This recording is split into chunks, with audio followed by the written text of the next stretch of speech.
alike. Welcome to the grants meeting. First of all, before we begin, ask Layla if she would do a roll call of the members, please.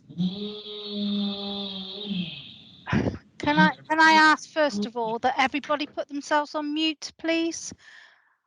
We're getting a lot of background noise, including the guests. If you could put yourselves on mute, that would be very much appreciated.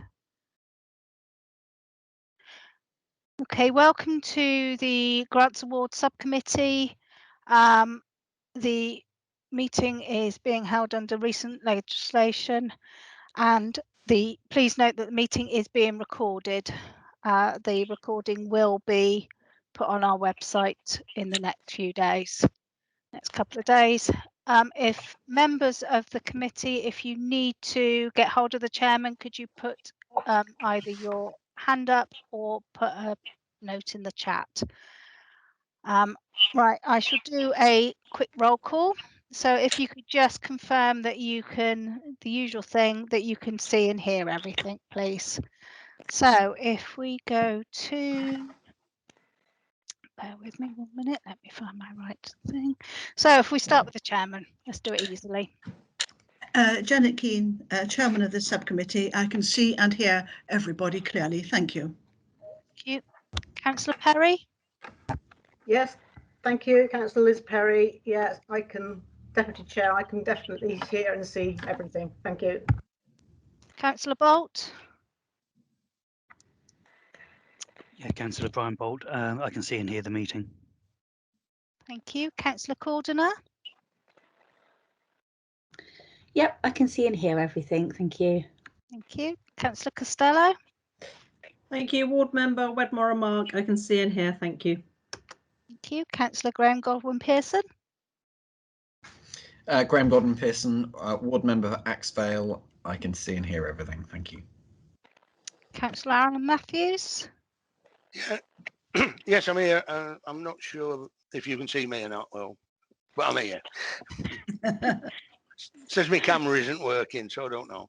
Okay, that's fine. So long as you can hear everything. I can hear everything. Yeah, it's fine. Okay, that's good. Councillor Redman? Hi, Councillor Lee Redman, Hamp Ward, Bridgewater. I can see and hear clearly now the rain is gone. Your voice is very faintly. Sorry, Chair. I can see and hear clearly, and now the rain is gone. Thank you. And Councillor Charlie Richards? Yes, good afternoon. Charlie Richards here from Cheddar and Shipham. I can hear and see everything. Thank you. Can I just, one more time, just remind guests to put themselves on mute? We can hear quite a lot of background noise, I'm afraid. Thank you. Chairman, over to you. Thank you, Leila. The first item on the agenda, do we have any apologies for absence? No, Chairman, we're all here. Thank you. The next item is the minutes that we of our meeting on the 15th of December last year. They were circulated with this agenda pack. Do members confirm that they are an accurate record of the meeting? Yes, Chair, happy to confirm and propose we accept. Thank you. A seconder? Yeah, I'm happy to second. Polly, thank you. Are there any matters arising out of that need further discussion? No. The next one is urgent business. We've not been informed of urgent business, and following that, the public speaking time, we propose the people who have registered to speak will be asked if they would address the specific item that they're applying for, rather than doing it now. The next one is declarations of interest. I have some declarations of interest at the part of the agenda that deals with the service level agreements. I declare prejudicial interest in the citizens' advice because I'm a member of their board. The other one is merely personal interests, but I have no in arm's length. In the Nelson Trust, because I'm a portfolio holder and the work that they do comes very much within the well-being and the other associated cross-county groups, but I have no personal interest. I have no interest at all in what it or gain to be made from anything of their activities. And my other interest is on the Vernon and Highbridge Karate Club. I am a trustee of the premises which they use, and I am so completely at arm's length there. I don't even do the bookings. So I think I doubt if those two items would warrant me being excluded from the meeting. But again, legal advice for the record would be helpful. Thank you. Thank you, Chair. In relation to the Karate Club, if any of the finance that they were to receive could potentially pay the rent, then you would, as a trustee, be obtaining a financial benefit. So I would declare a personal and a prejudicial.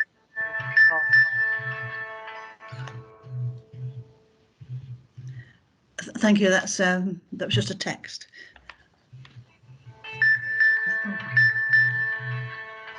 I don't know how to stop it. I apologise to everyone for that. A bucket of water usually helps, Chair. That's expensive. Dorothy, I interrupted you. Sorry.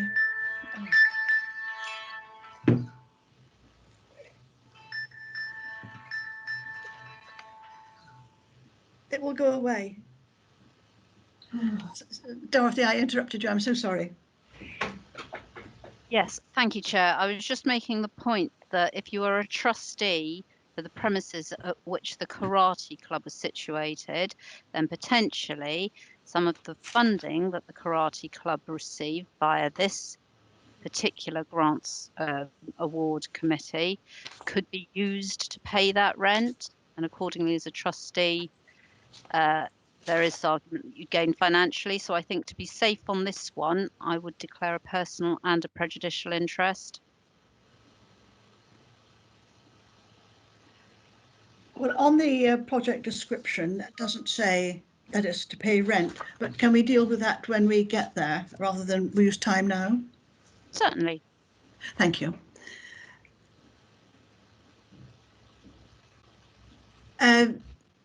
Charlie has a question to do with declarations for things within his ward. Dorothy, would you advise him, please? Thank you, Chair. Certainly.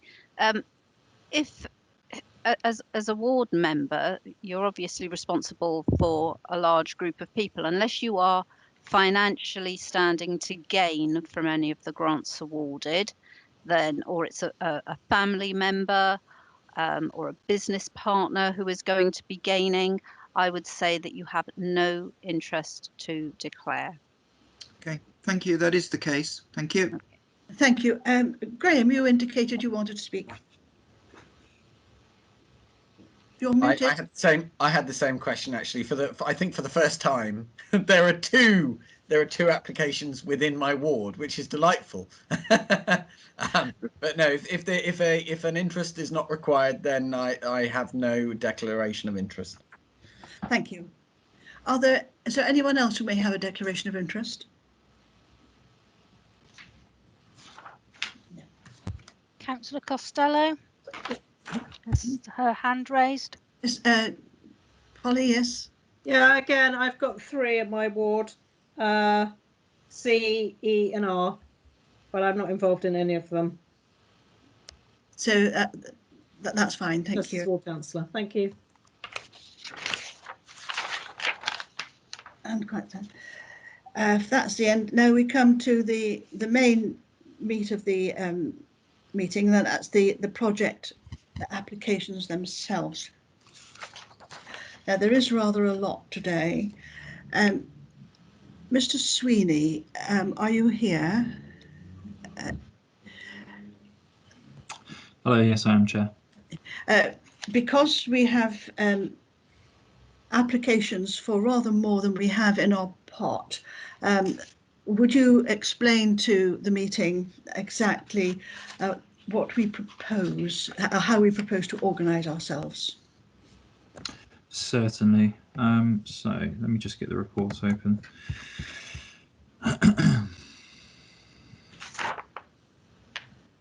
Okay. As you will see in the, if you care to refer to the grants report in section 3. Oh, sorry, my cat. Sorry, this thing has just snuck in, so I need to take him out.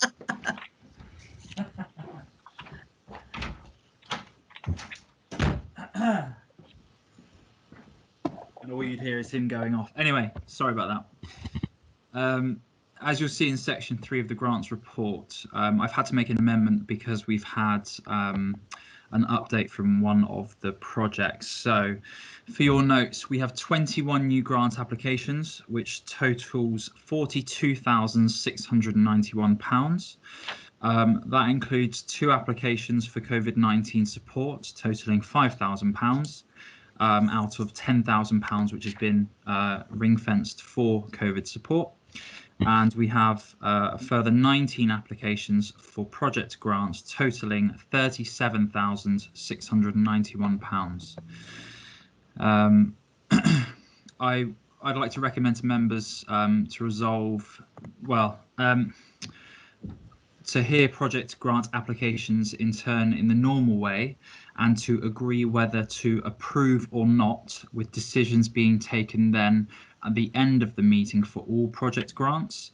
I'd advise for us to then adjourn the meeting for, say, 10 minutes, if required, to enable final calculations to be made, and then members can make a decision on each application at this meeting at that point. At the end of the meeting, the balance available will be split. Any remaining balance would be split equally among 17 project grants, which would exclude the 2 that have, subject to members' approval, the 2 that have £500 and £300 or less. So if that wasn't clear, because we have more applications than we have money for, to be fair and equal amongst all of the applicants, we would look to, what's the term? We would reduce the total amount of a proportion, and that would be decided at the end. If all applicants were successful, and if any were unsuccessful and there's more available at the end, that will be split equally amongst the 17. Second point I'd like to highlight is that for the COVID-19 grant relief, obviously we've got 2 applications of £2,500 each, which would, if awarded due to approval, that would leave £5,000. And that is to remain available until the 28th of February, because that was agreed in the last committee meeting, whereby if on the 28th of February there were no other applicants come forward, members would be able to decide. Members could delegate authority to the chair and the vice chair, in consultation with myself, to reallocate the balance of that COVID relief funding after the 28th of February for all of the successful grants. So I hope that's clear. Thank you. Lee, you indicated you want... Sorry, Chair.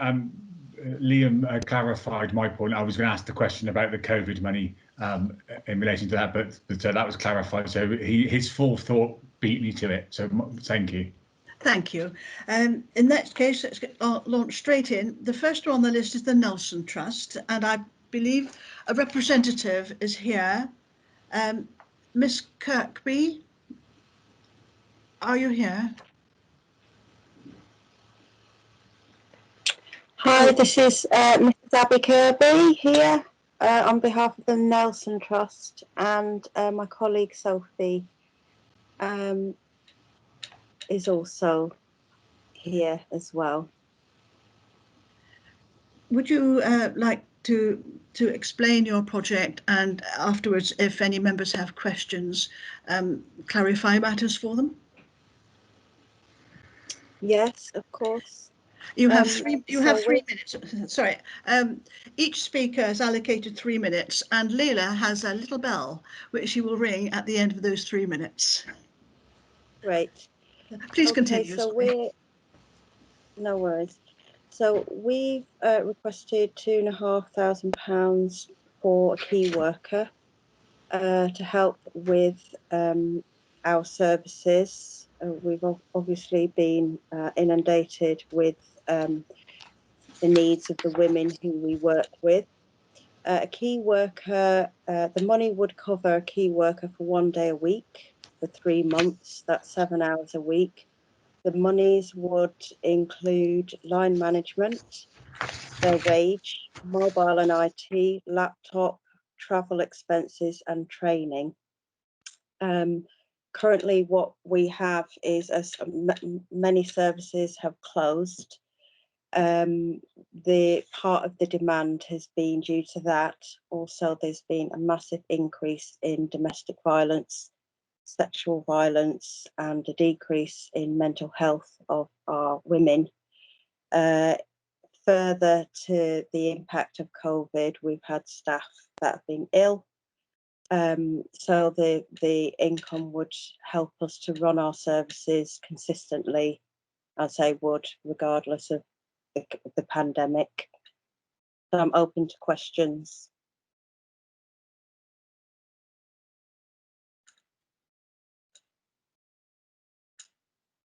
Chairman, do you want to take your mic off? So I didn't realise it was on. No, sorry, I switched it off because all I could hear was your rattling papers. Sorry. Thank you very much, Ms. Kirkby. Now, members, do you have any questions to ask of her or her colleague? Yes, Lee. Just a bit, Chair, thank you. Thank you for the presentation. Just a bit of clarification, please, about the current bank balance. How it just it appears that you have sufficient quite a large fund there. I just wondered how our £2,500 would impact against your 3.378 million. So that, yes. So in the application form, we had a significant donation, which is ring fenced for a Bristol. We've been asked to open up a Bristol Women's Centre. We also, I don't know if you're familiar with the Nelson Trust, but the Somerset Women's Centre is one of our services that we provide. So the overall income covers the whole trust, which works across Gloucestershire, Wiltshire, Somerset and Bristol.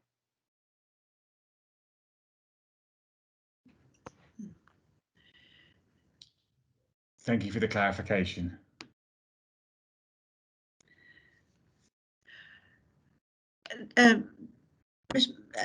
John, your guest, did you want to add anything to that? Can't hear me, sorry. In that case, if there are no further questions of clarification, do I have a proposer that we grant the Nelson Trust the £2,500 that they've applied for? I will propose from the chair. May I have a seconder, please? Councillor Alan Matthews, a second. The solicitor wishes to say something. Dorothy? Yes, thank you, Chair. I thought what we were going to do was to decide in principle whether we wish to approve or not the grants at this point, and then depending on how much money is required, we may have to adjust the amount of grants. So we'll actually make the decision as to the value of the grant at the end of the committee, because we have a limited pot of money available. Thank you.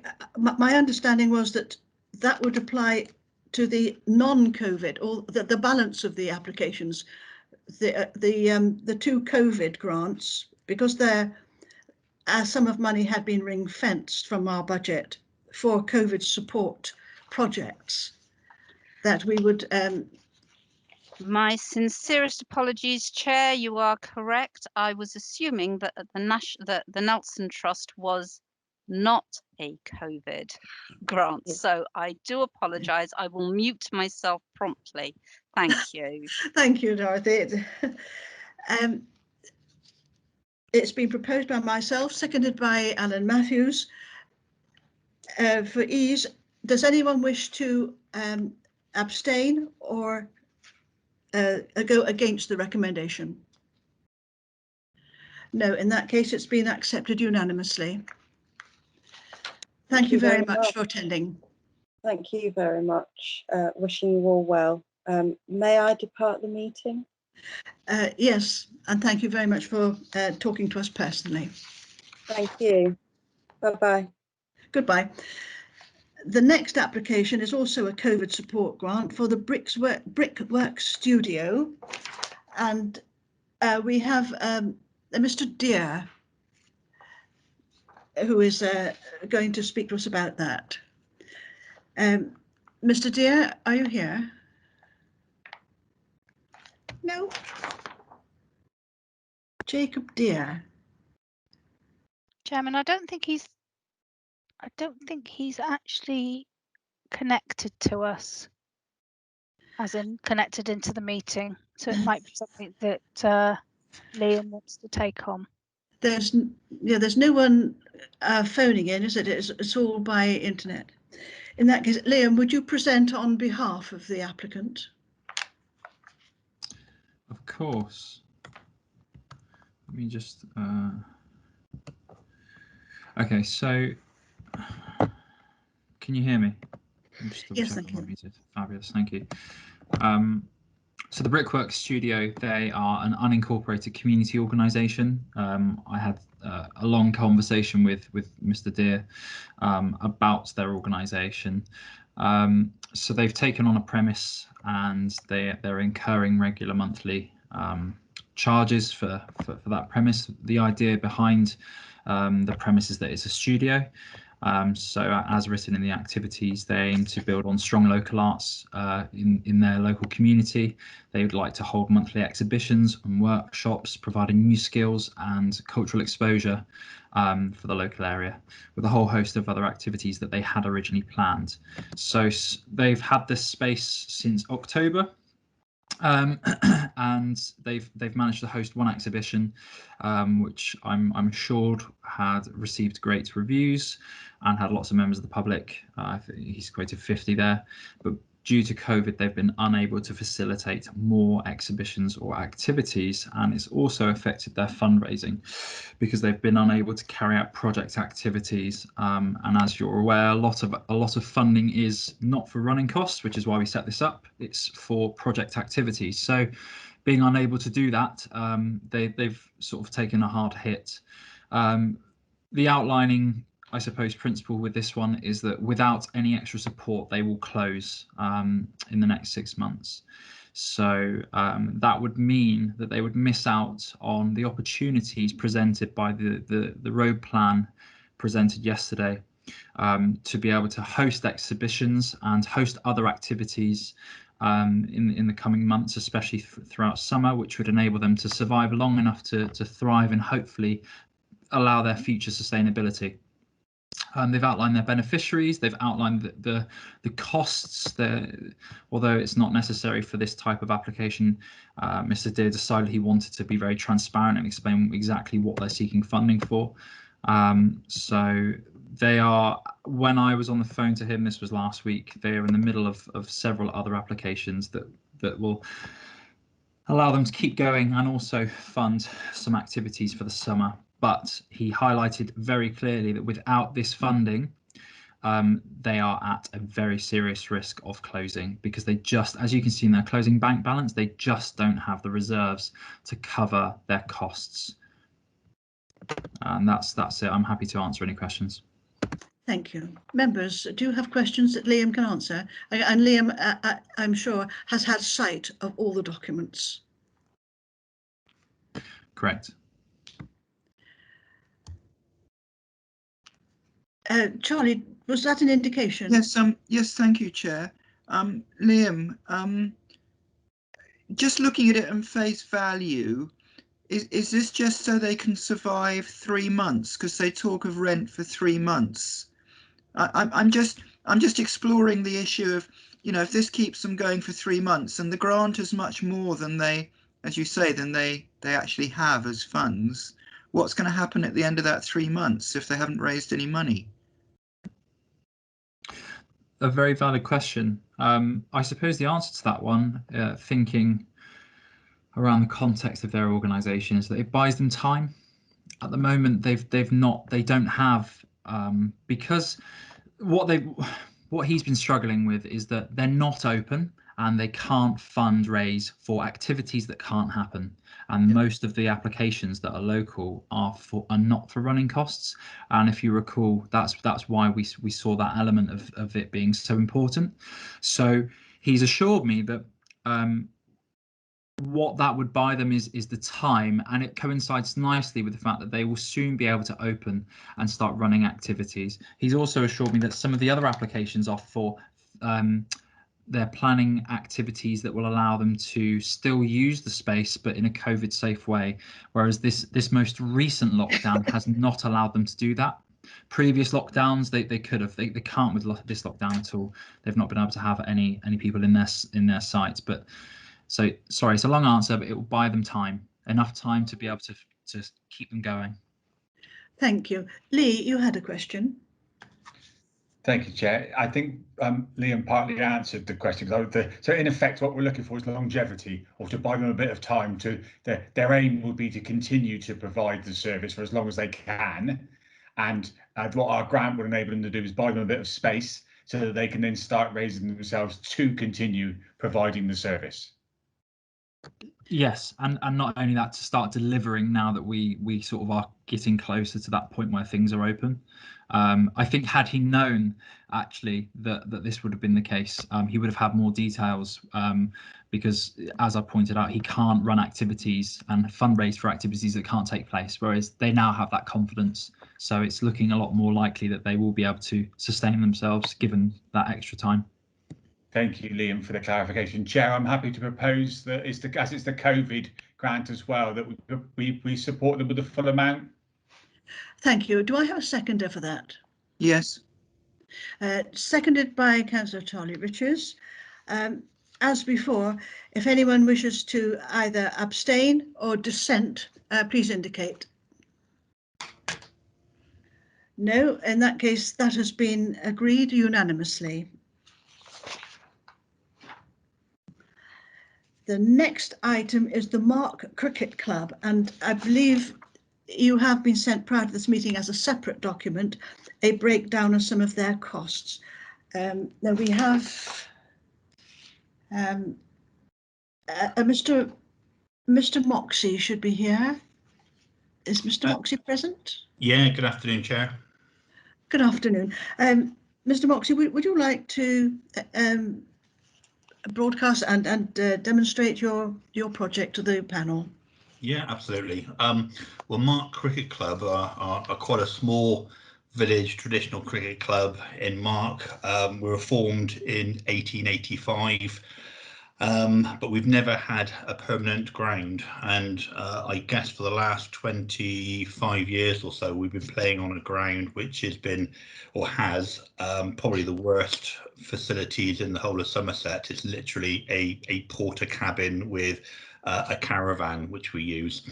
We were fortunate that about 10 years ago we were left a fairly large sum of money by one of the village grandees in his will, which has proved to be the catalyst for us to look to develop a permanent home for Mark Cricket Club.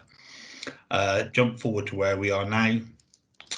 We have purchased what in all intents and purposes was a basic agricultural ground, and the project for which we're applying for funds is to develop that agricultural ground into a fully established cricket ground and a permanent home for Mark Cricket Club.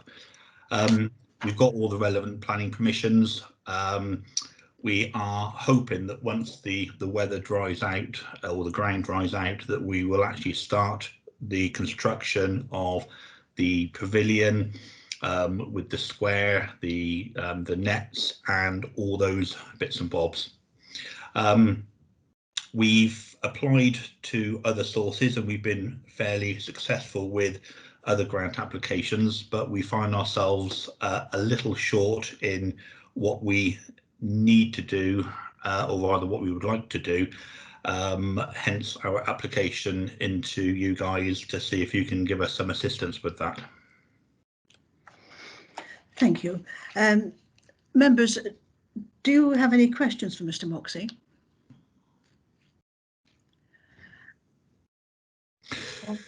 Yes, Lee. Just a clarification over the timetable for the works. So when are you looking to have the works completed, and what's your timetable in relation to going forward? It's not a trick question, and just to clarify why I'm asking, I'm conscious. I think it's a good application. You've seen the fact that we're running a little bit short of funds in this particular. Yep. So the suggestion was going to be, if you were looking for next year or the works will come forward, was whether you would be willing to defer the application until the next panel, when hopefully we will have a new budget and hopefully be able to look at it again. Well, the cost plan which we've put together, I think when my colleague submitted the application to, she supplied a spreadsheet of what our anticipated costs are. Now that from when the application went into where we are now, that has been amended quite significantly. Now the plan is that the work will take place throughout 2021, with the view of actually starting playing on the ground next season. The big money items such as the pavilion, the square, the nets, that has been costed for. But we are finding that a lot of the items, they're a little bit more expensive than when we first put into our budget. And what we're now looking at are the items which we want to develop through the ECB, such as the All Stars and the Dynamo programs, which requires, which is more focused on the junior cricket and getting the facilities available to develop the youth side of the cricket club. As going back to specifically the question, the work we're hoping to start, like I said, in April. The completion of the pavilion would probably take 3 months, I guess. And we'd like to try and get all of the work completed by the end of the summer months of this year. Thank you. And obviously, if the panel approves, then you do need something before the end of this financial year. Having heard that, are there any further questions to Mr. Moxey? Sorry, just a bit of clarification, really, just going back to some of our qualification criteria. Could Sure. I just clarify whether there have been any application to the parish or any other councils? Yes, we've received backing from Mark Parish Council. We've received funding from the National Grid, which is because with the National Grid, the main power line from Hinkley Point going up to Avonmouth, that is coming through Mark. So we were able within that scheme to apply for funding. That money was applied for and we've now received it. How much? 20,000. Thank you. We also have just learnt that our application to Viridor has been successful, and I would just like to clarify, on the spreadsheet which we submitted with our application, there was reference that our projected grant application for Viridor was 100,000. In reality, we were awarded 94, but to be able to claim that, there had to be a contribution to them for 10%. So that in reality, the net value of that application was about 84,000, which from a projected 100,000 down to a reality of about 80,000, that is where we're finding there's a little bit of the shortfall in our cost plan. Thank you. That does seem clear. As the solicitor explained, because we have more applications total than we have got money in the pot, if an agreement is made to accept an application, then the actual amount would be discussed at the end of the meeting. So in that case, may I have a proposal that this be accepted, but without a clear amount stated now? Thank you. Polly has proposed. May I have a seconder? And Lee is seconding the proposal. Does anyone wish to abstain or dissent from accepting the Mark Cricket Club's application? Thank you. That is carried unanimously that the application is accepted, but the final amount is not yet decided. Okay, thank you, Chair. I'll say, unless you need me, I'll say goodbye, and just want to thank you for whatever grant is given to us. Thank you. Thank you very much for coming to talk to us. Not a problem. Thank you. Bye. Bye.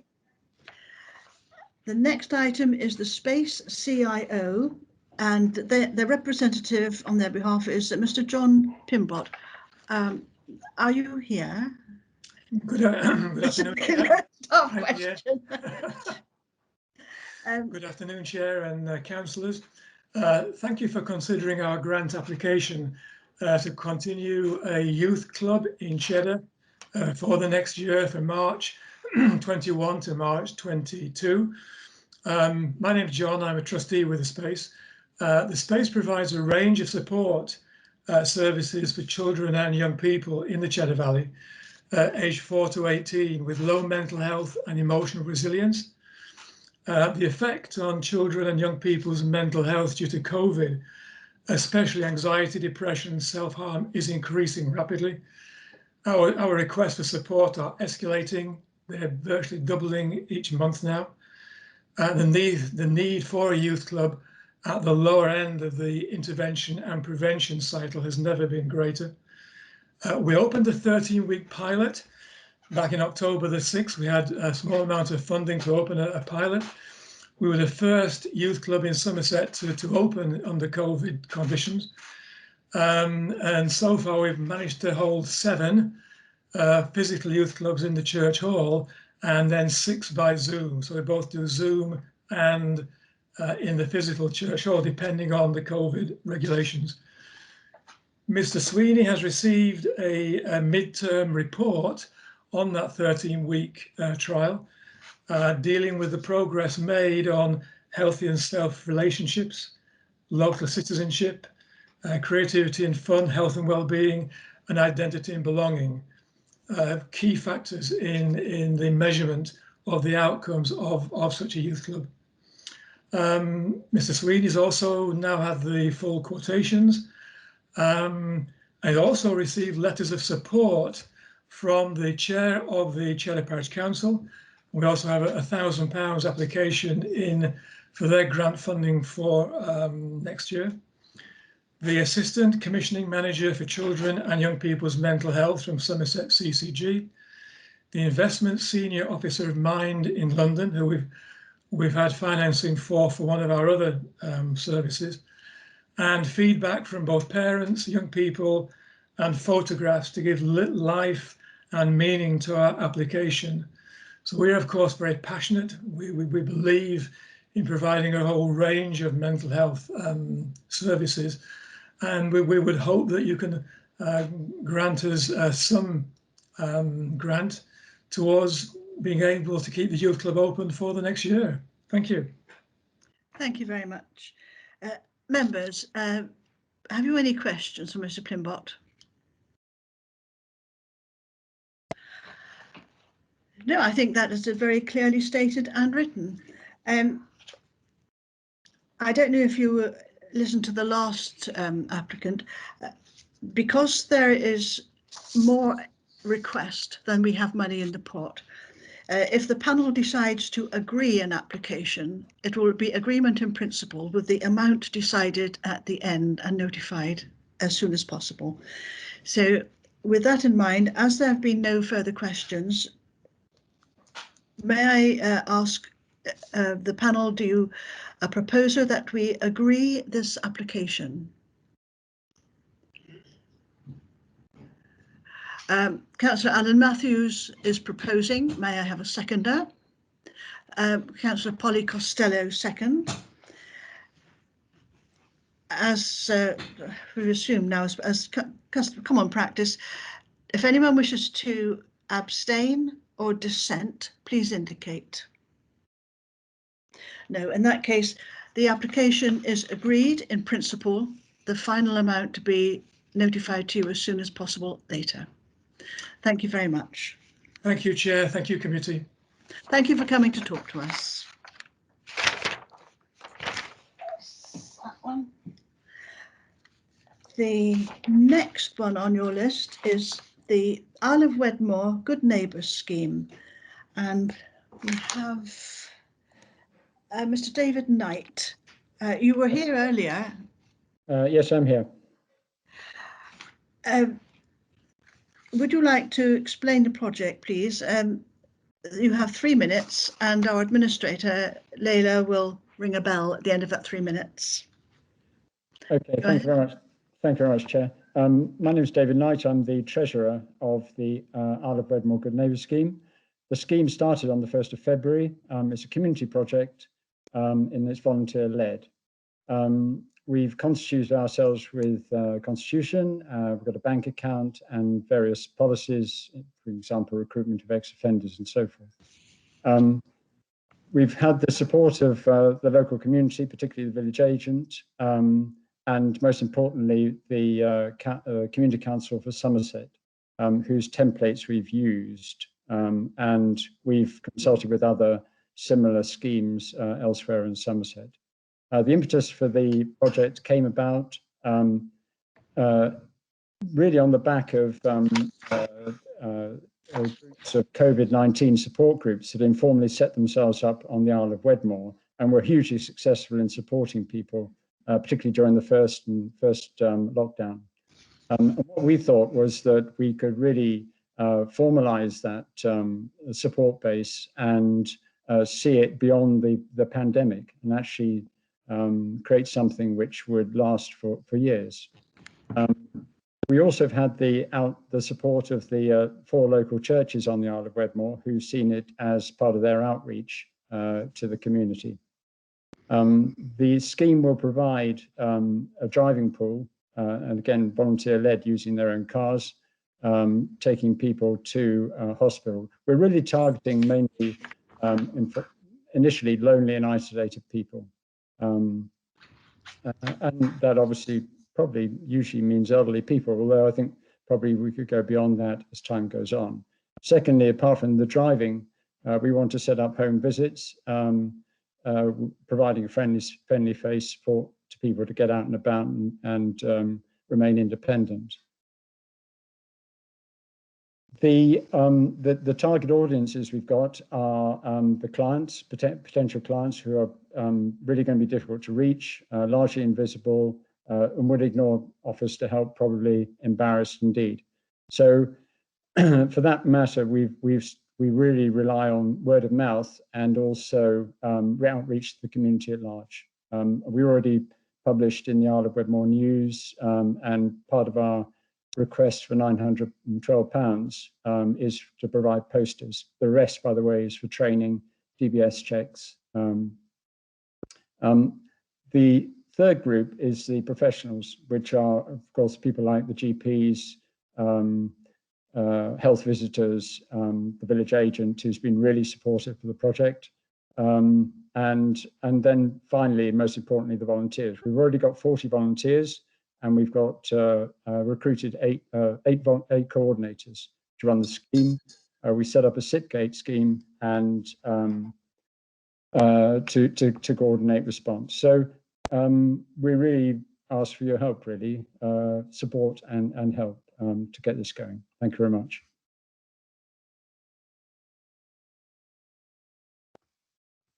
You're muted, Chair. Thank you, Mr. Knight. Lee, you have a question. Thank you, Chair. I did ask the officer in the chat, and I think I've got confirmation. And having heard the presentation, thank you, sir, for taking the time. Can I make a suggestion, Chair? Considering we have some funds there that might help us a little bit, can I suggest we move this application across to the COVID funding? I think it's a valid application. I think it fits the criteria, and it would help us a little bit later Thank you. Liam, your views on the way we manage that? Well, as far as I'm concerned, it does meet the criteria. If I quickly open the criteria up, there are 3 points under it, which the main one, I suppose, is you've got the 1 and 3, which is adaptation or expansion of existing services. So I wouldn't necessarily, well, you could argue it is because they've been acting and delivering services anyway, specifically for challenges caused by the pandemic. But they are, as point 3, they are responding to immediate need. So, you know, they're supporting their community specifically because of COVID-19. So I think that it does fall under the criteria. And then I suppose it's down to whether or not the members agree to move it across, and then it's as simple as making a decision based on that. Chair, Well, if you're happy to accept less than 1,000. If you're happy to accept a proposal, Chair, I'm willing to propose that we pay the money from our COVID fund, and I'm happy to propose that formally. Thank you. Charlie, you indicated, did you want to speak before we go to the vote? Yes, I just wanted to ask Mr. Knight about, I see that a lot of what you're doing is setting up a volunteer driving pool, which is a great thing to do. Here in Shipham, we've had for a long time a community car scheme which is highly successful. But I'm just wondering that there is an element of cost recovery in that, not at a very high level, but you know, people pay a set fee, for example, if they're taken from our village up to hospital in Bristol, or if they go on a shopping trip or wherever. And I just wonder if you're going to build that in. Yeah, thanks for the question. We thought about that, and the way we wanted to do it was say to volunteers that if they wanted to claim their expenses, they plainly can. Our contact with other schemes is that where that's in place, many volunteers don't actually make the claim. And equally, if clients want to make a donation, the donation is actually paid into this scheme. And that finances future DBS and training, because we're quite aware that we don't otherwise have an income source. And other schemes have run very successfully on that basis. Thank you. Thank you. On that point that you mentioned, if some of your volunteers claim expenses, that would require them to have business insurance on their vehicles, and you as the organizer would have the responsibility of ensuring that that had been done and it was current. Chair, quite correct. And part the way we've structured that is that people who are volunteering to drive, they're required to, as I know from my own experience, ask their insurers to be in, that their insurance covers them to drive as a volunteer driver. And that's usually, and in my case, no extra cost. So it falls to the driver to obtain that insurance. Thank you. Liam, you wish to come back? Yes, thank you, Chair. If the decision is passed to change this to a COVID support application, I think it's worth highlighting that under those rules, groups can apply for the full amount of the project, as opposed to under the project grants where it's 50%. I suppose you would, maybe the members would seek clarity on the other funding aspect, because that would have some influence on a decision for funding. But I just wanted to highlight that if we're moving it across, if I'd had the foresight to have spoken with the organisation in advance of this meeting, I would have highlighted that fact. And depending on what they were with their other funding applications, you know, it would have affected how much they were seeking. So I just want to raise that now as a valid point. Thank you. There was a proposal, but we haven't had a seconder. But Lee, did you wish to come back before we go on? Just following the conversation that's just been had, and the fact that we've got until the 28th of February to finalise our COVID funding, could I make a suggestion, Chair, that I amend my proposal to say, but to confirm the fact that we transfer it across to the COVID fund, and to say that subject to clarification of the outstanding grants, that we consider up to and supporting the applicant to any outstanding fees that aren't covered by their other grants. I'm just trying to find the words. Sorry, it's what I'm basically saying is if those grants aren't done by the 28th of this month, that we support the proposal up to £1,824. Liam, could you respond to that, please?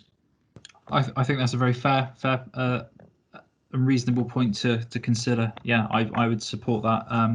In terms of what we can physically see, it's we're making a change, and given the circumstances, I would have made sure that I had found out the information of the full cost, what they were short of, and therefore that would, under the COVID-19 rules of the application, that would have been what I would have presented. So yeah, I think it makes sense. Thank you. Now, I think with refining the wording, Lee, that is how you would like it to be noted. May I have a seconder? Polly, are you seconding that proposal? Yes, seconded by Councillor Polly Costello. To the vote, any dissent or rejection and abstention? No, in that case, the principle of this application is accepted. Thank you very much, Mr. Knight. Chair, thank you very much indeed, and thank you to the group. Would you? Liam has your contact details. He does. Yeah. Thank you very much for coming to speak to us. Thank you very much. Next one on the list is the Vernon and Highbridge Karate Club. This is the one. They're not using this to pay rent, but to have an additional facility on the site, of which I'm a trustee. If the legal opinion is that I ought to be excluded, do it now.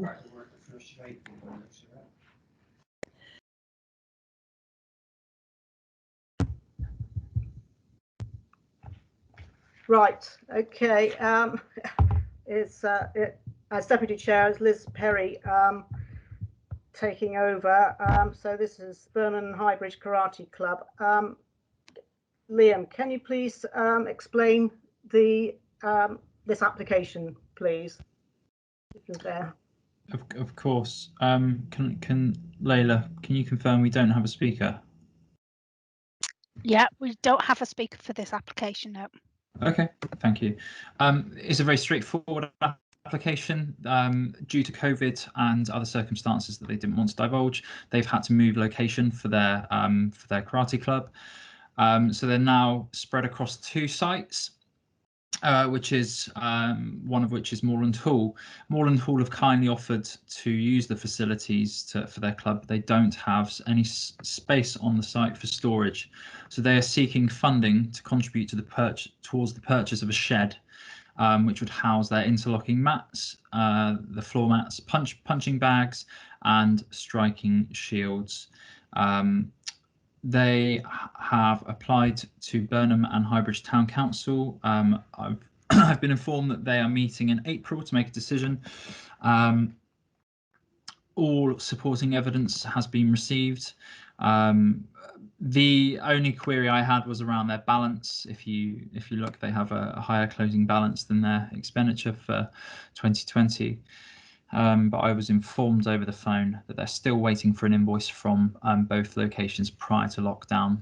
So that balance is not a true reflection of their actual current accounts, because that is taking. They've got previous rental amounts owed. That's it really. There's nothing more to add to it. Okay, thank you. Councillor Redman, you've got. Vice Chair, I've read the application. Because of the value and the fact that it's there, I'd like to propose that we accept it as requested and grant it. Could I second that? Okay, can I just confirm it's in full, this one? Yeah. That's fine. So if we don't hear from anybody to either abstain or object, I will assume that it's granted in full. Right. Thank you. Thank you very much. Just Right, wait so for the chairman to come back a minute. Yes, sure.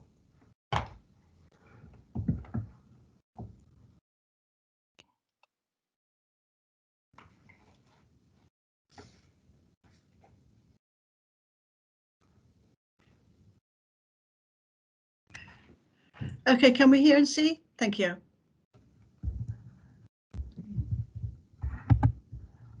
The next item on the agenda is the Cross Memorial Hall Management Committee. We have two representatives to speak to us, Alex Lane and Christine Laney. Are you here? Would you like to? Yes, I'm here. Alex Lane. Welcome. Thank you.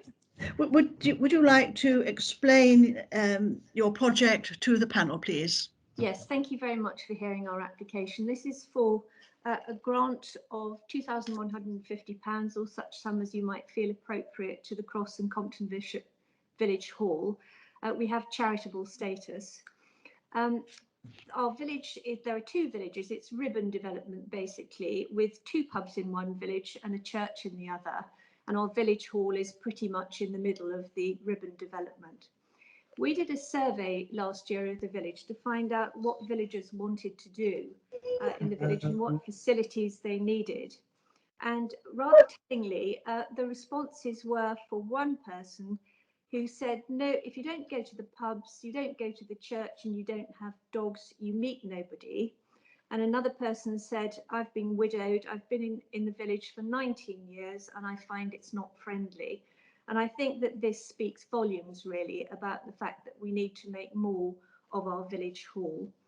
Our demographic is, there are 42% of the respondents are between the 65 and 75 year bracket, and 26% of the respondents were 75 or over. Obviously, COVID has created greater isolation than there ever was before, and we feel that the village hall now has an opportunity to try and fill the void for a lot of people. We feel that the provision of a projector will open up other possibilities, such as cinema, parties, classes, and that sort of thing. And I particularly have my sights set upon establishing a rural cinema, because I think where people who perhaps living on their own might be shy and lonely about going into a pub, maybe going into a church. If they're going to watch a film in the cinema in the village hall, they're not put under any social pressure. They can have a glass of wine or a cup of coffee and enjoy themselves. And it's a natural forum then to start talking to people after, and would be a more informal setting for some social exchange to take place. I think we're all very keen on trying to unite the village, and in a way COVID has provided an impetus for doing that. So we would be very grateful if you feel able to fund to any degree the amount that we're seeking. I've heard other applications, and it's obvious that you're asking who else might be contributing to any fund. I'm going to make an application to Hinkley Point, and I've spoken to them about it already, and they're also very keen to know if there's funding coming from anywhere else. So I appreciate that you have a limited pot and many applications, but any amount that you feel able to give us would be very gratefully received and applied. Thank you.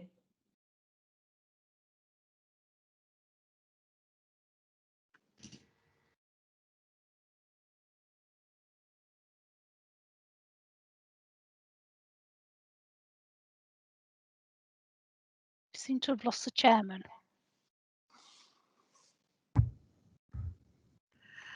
Thank you. I was muted and didn't realise it. Thank you very much for that presentation. Liam indicated that he would like to comment. Thank you, Chair. I had an update with regards to the finance in that their closing balance isn't a true reflection of costs which that have been ring fenced. So I was happy to back that up. It was information that I was seeking when I submitted this, and I've since received it, so they are eligible. So yeah, that was it. And also, I suppose there was a question with regards to the application about the capital works, the village halls. I've put this application through because of the fact that it's a small value and it develops opportunities for people to be involved in their community. So if anyone had any extra queries as to why it wasn't directed to the small capital, I think it's called the grants was village halls and capital works. Thank you. Charlie, you indicated that you wanted to speak? Yes, please. Is there any support from the parish council locally? And my other question was, as we're doing our best to try and maximise the amount of money each applicant can get, if this was to be deferred till next financial year, would that have a detrimental impact on getting this project underway and funded? Thank you. I think we're fairly keen to get on it to take advantage of when the lid comes off with COVID. I'm sorry, what was the early part of your point? Council. Yeah, have you got parish council funding and support? We have parish council support, but not financial support. The parish council isn't that well endowed, really. We have not approached them yet for support. But I think we're rather looking to the Sedgemoor Fund and others first before we start approaching the parish council, because I'm not sure that they would be that well placed really to give us money. Thank you. Now, Julie Cooper, you indicated, and after that, Graham. Yes, Julie Cooper. For those who are external, I'm an officer at Sedgemoor District Council. The village hall and capital grants are really for the sort of larger scale refurbishments, mend and repair the external fabric of the building. And in the past, we have directed the smaller amounts of funding, those below 2,500, to the small grants equipment, small grants committee.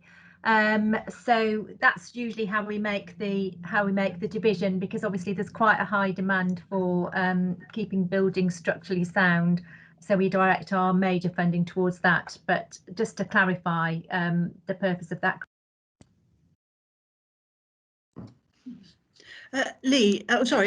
Graham next and then Lee. Thank you, Chair. Yeah, I mean, I want to lend my support to this application because actually the two villages we're talking about with the Memorial Hall slap bang in the middle of them, they're very, very long and thin, and it's quite a long way if you're in at one end to get to the pub at the other end. In other ways, that hall is very well equipped with kitchen facilities and so on, and everybody knows about it being there. So being able to use it for more community activities, I think, would very much strengthen those two communities at Cross and Compton Bishop. Thank you, Lee, and then Brian. Just to come back on my original comments, Chair, and I acknowledge Ms. Cooper's comments in relation to the village grant. However, it depends with which glasses you're trying to read the application. I've got the process open in front of me, and it says projects must cost a minimum of 2,500. This one is well above that. Yes, their application is less than it. Also, it talks about improvements and modernisation. I think that fits it quite well. And then it talks about renewable energy. So I'm pretty certain the equipment they're looking to put in will have a green criteria. So I'm just trying to, and I acknowledge what Julie Cooper was saying about the high demand for there, but as she will see from our list, we are over requested for this particular one. So first question would be, if there was an ability to defer or to at least wait a couple of months for the application, I would suggest that we direct it, if we can, to the village hall grant in the first instance, and then welcome the grant back to this committee at the next available meeting so that we can move it forward. What that would do would allow us 2 hits at it and potentially make our little pot go a little bit further, Chair. Thank you very much. Julie, did you want to respond to Lee's suggestion? I mean, yes, it's a difficult one because he's right. The members are right. It is a worthwhile project, and it's a member decision. It's not an officer's decision. And obviously, you've got delegated authority, and one of the other members has got delegated authority. So I couldn't obviously promise, but I would have to you know, I would have to ask the members' decision, because it was the Grants Awards Subcommittee who set the criteria in the first place for the delegated authority decisions to be made. So, you know, it is a member's decision, and, you know, I will of course accept an application and leave that to members to decide. Thank you. Brian, you indicated earlier. Yeah, again, I've got to say, total supportive of this. We are in the throes of coming out of this lockdown, and I think things have got to be put in place so they can be advertised in smaller communities to get people back integrating. You know, it's been a long, lonely time, and it's okay to say to defer it, and then we've got to wait for our next meeting. Then we've got to, you know, we're talking possibly going on months on that. I fully support this application. Thank you. Graham, I saw your hand up. Yeah, indeed, actually, it's a question for our guest, really, and I suppose we do have more projects to fund than we have funding for at the minute. So I think the question really for Alex is, were we to defer this, potentially being able to provide more funding at the next meeting than we could today, how would we would that benefit the project more? Would you prefer to wait with the potential to get more money? I suppose is the question I'm asking. As ever, I think it depends on how long, really. I think we need to get going on it as soon as we can. And I'm assuming from what you're saying, there won't be any guarantees about getting more necessarily. I don't know how you have to play this at all. I think we would be keen to get going, really, as soon as we can. But if it means deferring it, then obviously we're in your hands and we're grateful for what we can get. Lee, did you want to respond to Mrs. Lane? I was just going to say that if it helps, I don't think anyone in this room is saying we will refuse your application. What we're saying is, if we were to accept it now and it goes forward, there's a chance you won't get the full amount that you requested. If you allow us to defer with a view to pass it across to, first of all, the Village Hall Fund, and then come back to this committee at the earliest opportunity, without wishing to put any words in my colleague's mouth, I'm pretty certain that it would work out.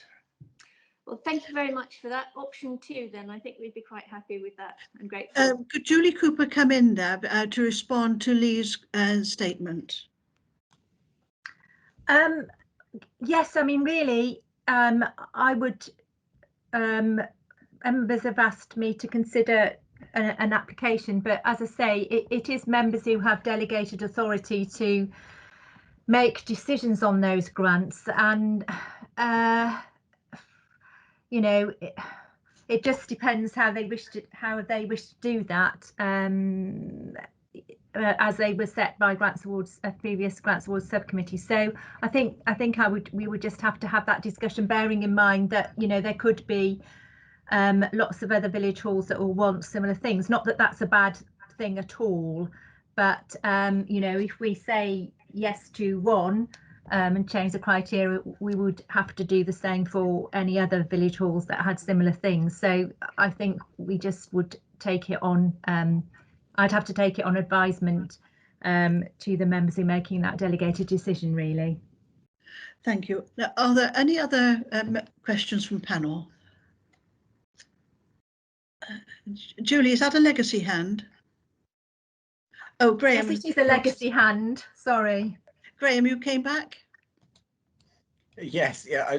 Only just to say, since our guest has suggested that option 2 is the better, can I recommend then that we defer this application until the next available opportunity, which should be May, I think. Is that the proviso that the applicant goes to the Village Halls Committee as well for the for more extensive Yes. work to be done? That's my proposal, Councillor. If Leila could put the words in the right order to encompass the whole of that. Now, do I have a seconder? Was that Lee? You were waving your hand. Seconded by Councillor Lee Redman. Oh, Dorothy, do you have a comment before we go to vote? No, Chair, I was just making the point that the next committee is in June. Thank you. No, we will, as it's deferred, there's no point in, there's a need to vote, is there? Or do we vote? Yes, we must vote to defer for this purposes as stated. So are there any abstentions or rejections for the proposal to defer this application? No, thank you very much. That is now unanimously agreed that we will be heard in June. Thank you all. Thank you, Chair. Thank you very much, and I'll now leave your meeting. Thank you. Thank you for coming to talk to us. Thank you. The next one is State of Trust. And we have a Miss Deborah Badu who will represent them. Yes, that's me. Can you hear me, everybody? Faintly, but yes. Okay, I'll try and speak louder. Yes, I'm artistic director of a small arts charity, and we use arts as a therapeutic tool to bring communities together and work in a variety of settings with a range of different communities.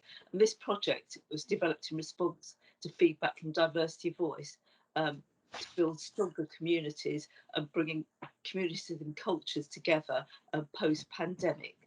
The project is called Where is Home, and it's an intergenerational project which explores personal stories through movement, writing and music. And we'll be working with primary school Eastover Primary School and care home Stockmore Lodge in Bridgewater. The aim of the project, as I said, is to bring communities together in a positive way to mitigate the effects of the pandemic. As you all know, it's affected people's mental health, in particular older people, particularly in care homes, as well as children. Only in the news today, it was about the huge effects on 8 to 11-year-olds of the pandemic on their mental health. We want to explore and celebrate people's personal histories and life journeys and improve their mental and physical well-being in both older adults and children. We'll be working with 20 care home residents and 60 primary school children, and we'll be spending 10 days over 10 weeks in both the school, working with 60 year 5 and 6 pupils, exploring their personal stories, backgrounds, hopes, dreams and fears. And we'll work again, going to the care home over a period of 10 weeks, once a week, and record their stories and use the older adult stories as a stimulus for working with the children, who will animate some of this content. At the end of the project, we'll film the children's response to the adult stories and share it with the residents, thus bringing old and young of the community together in their shared histories and the celebration of their lives. That's it in a nutshell. I'm happy to take any questions or go deeper if you would like me to. Thank you for your presentation. Members, do you have any questions?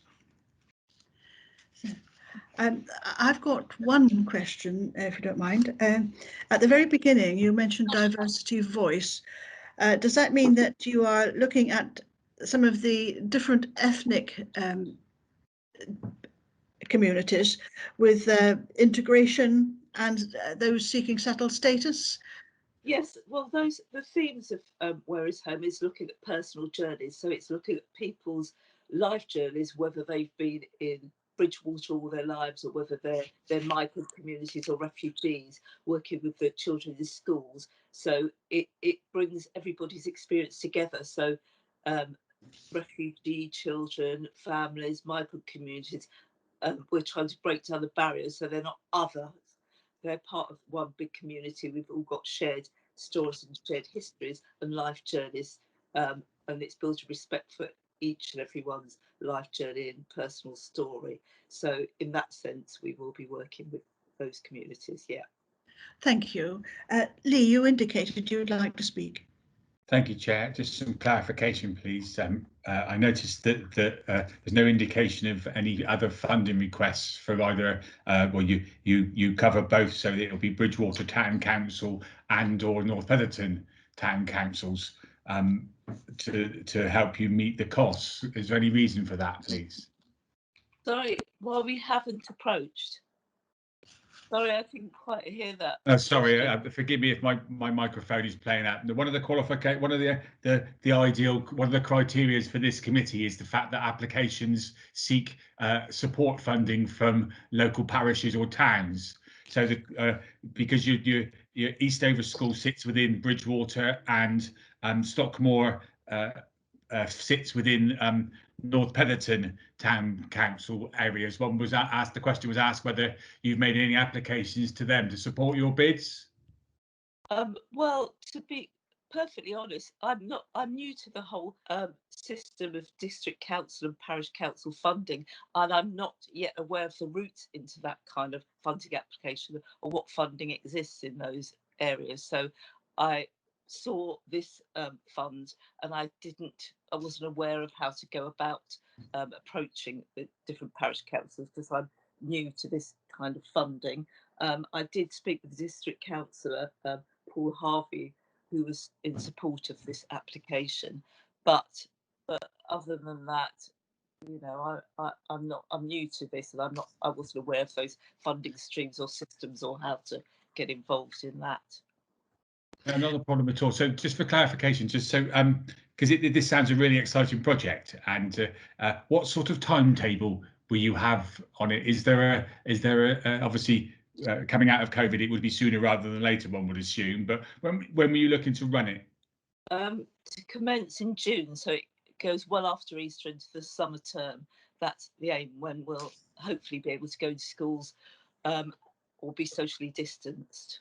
So the aim is for June onwards. If we have to move the goalposts and move it later on, then we will do that. But the aim is from June.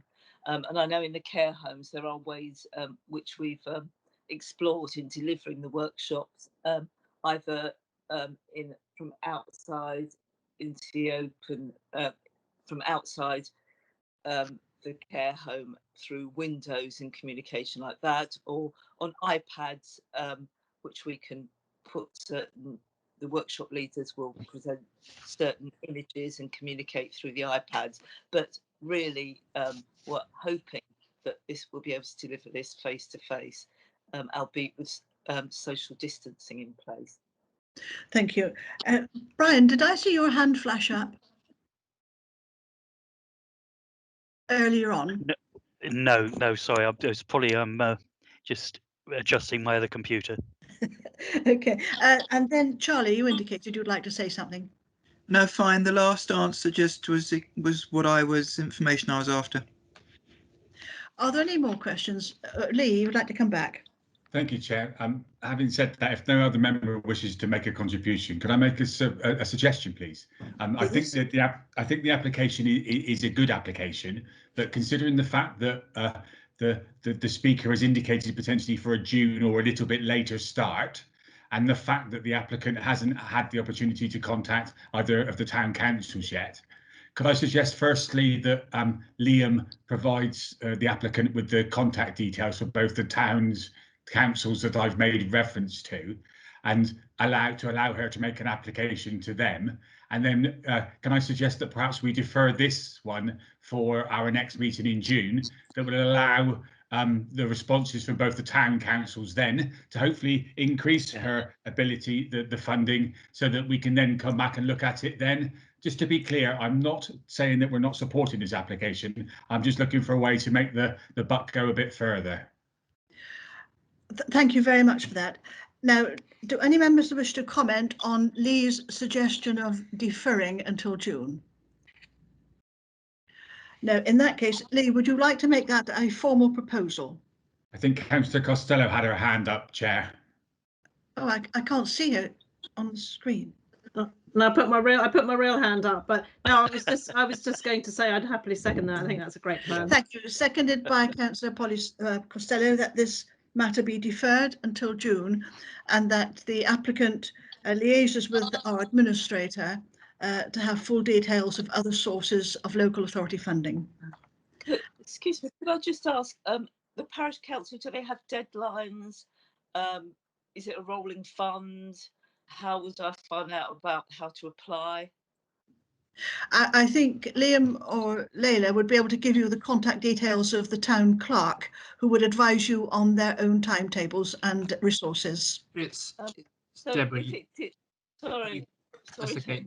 You can find that information on, if you type the parish council website. It does have the clerk's details on there, and some instances they will advertise if they have the ability to apply. If they don't, still contact them.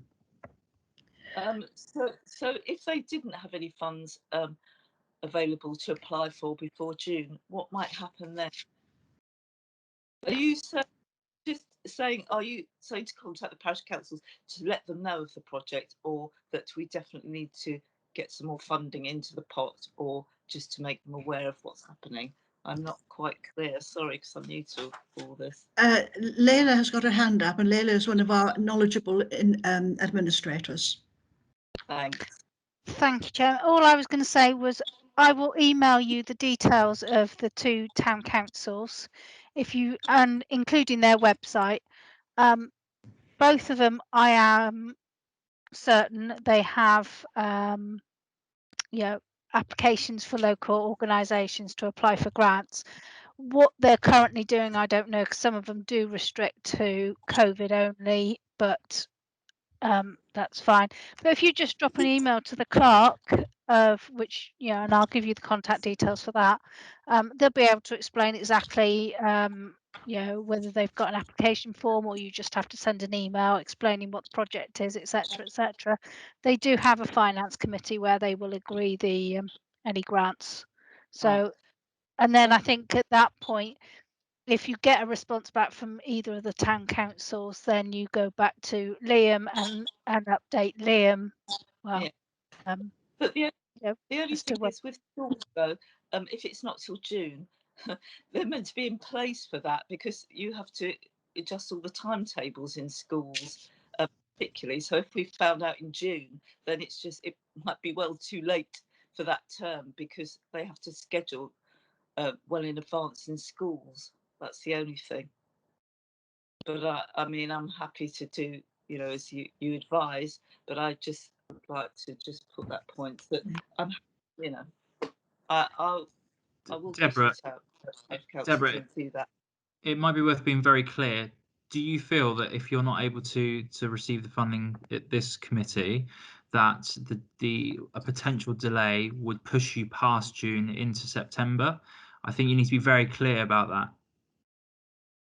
Yeah, if we were waiting till June, the next meeting is in June, and we found out, say, the middle of June, I do feel it would be too late for schools, not necessarily the care homes, but too late for schools to schedule. It might be possible, but it might not.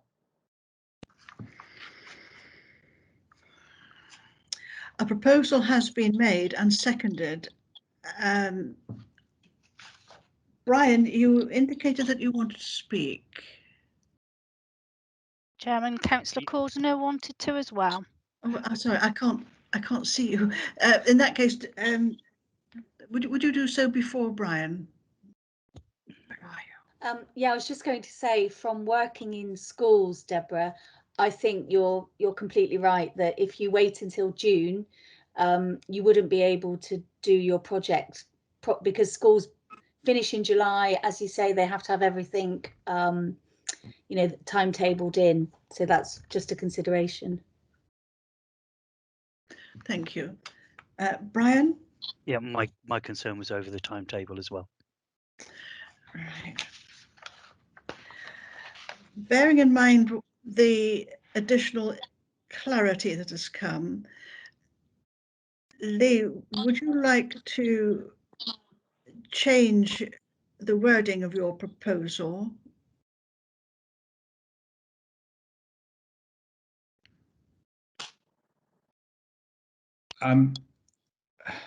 Okay, I'll be candid for a second. One of our criteria is quite clear that additional funding from the town and parish councils is sought.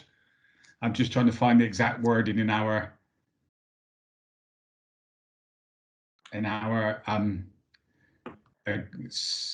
constitution. So you'll have to bear with me to find that. But I just Liam, remind me what it says if you can find it faster than me.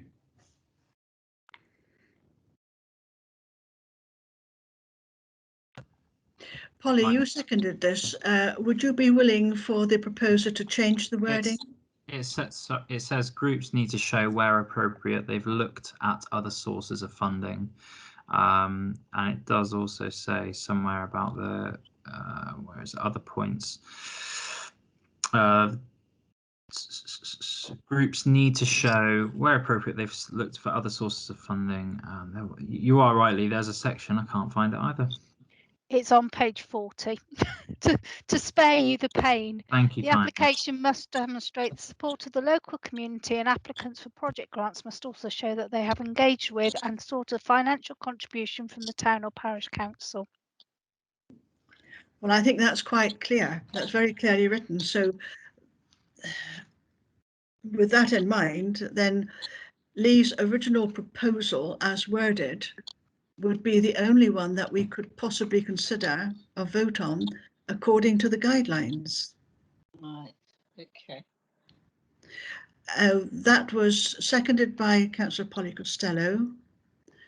If there are no further comments or debate, then we go to the vote. Does anyone wish to abstain or dissent? Leila? Apologies, can I just clarify, we're going with the original proposal that Lee made, as in defer to the next meeting? That's right. With applications to the parish. Right, okay, that's fine. Thank you. In that case, that proposal has been carried unanimously. But Leila, your hand is still up. Do you need to come back?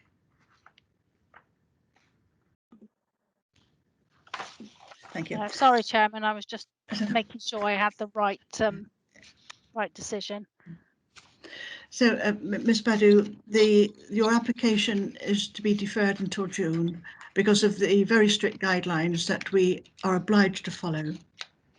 And perhaps by that time you will have had more advice from all the different levels of the local authorities, so that your application then would be able to better benefit the people that you hope. Would I resubmit or just keep that one and as Resubmit, please, because you would have quite separate and different figures. Okay, thank you, everybody. Well, thank you very much for coming to talk to us. Bye. Goodbye. Our next application is the People's Plot, and we have a representative, Beverly Milner-Simmons. Are you there? I am here. Yes, thank you, Chair. Hello. Hi. Would you like to present your project? We're asking everyone to have 3 minutes, and Leila has a little bell she will tinkle at the end of 3 minutes. Thank you, Chair, and thank you, members, for the opportunity to talk with you today. The People's Plot is a voluntary group, and the most obvious and visible output of our work are food and drink festivals in town centres.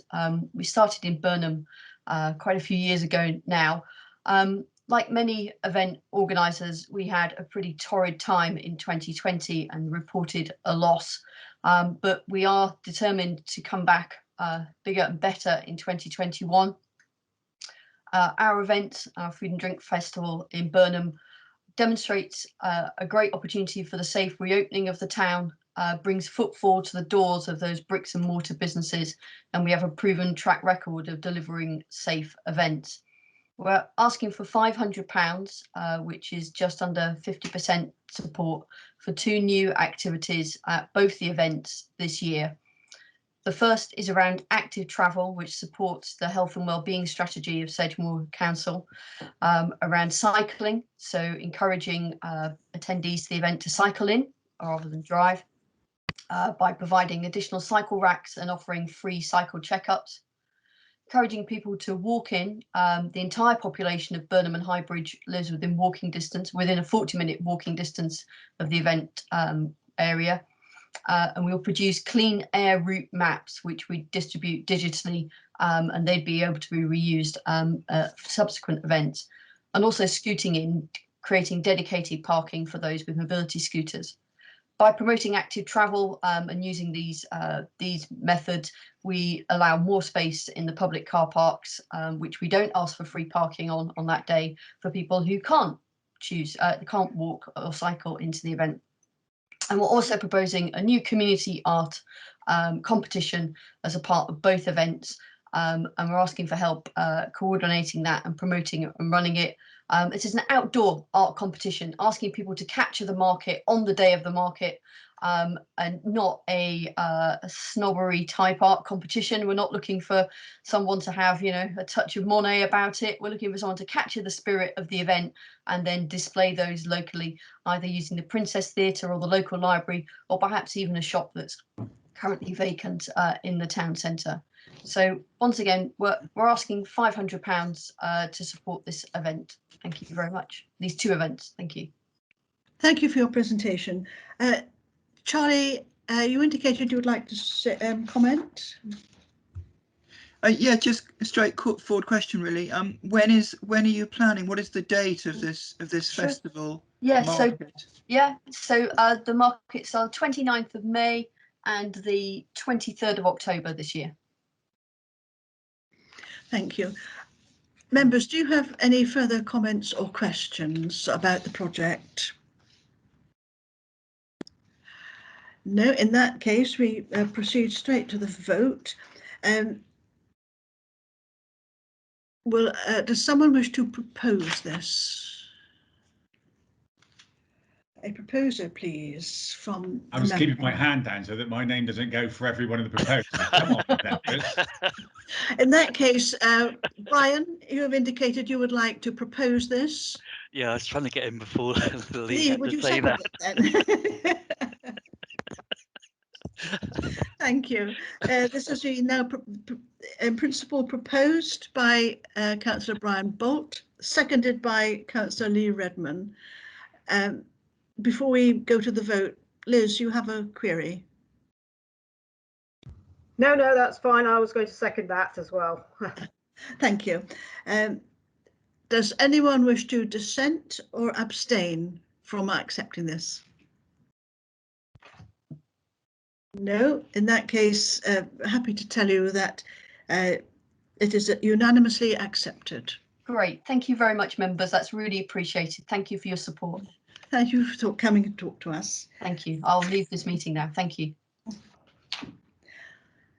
The next one is the Huntsville and District Cricket Club. And we have John Davey come to talk to us. Good afternoon, Chairman. Can you hear me? Yes, thank you. Quite clearly.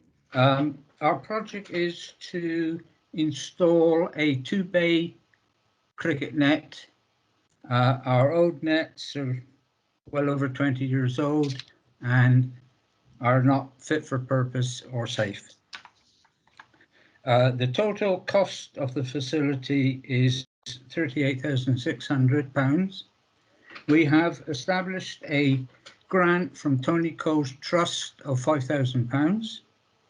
We are in the stages of Theodore for £32,000, which has passed their criteria and will be discussed at their next financial meeting.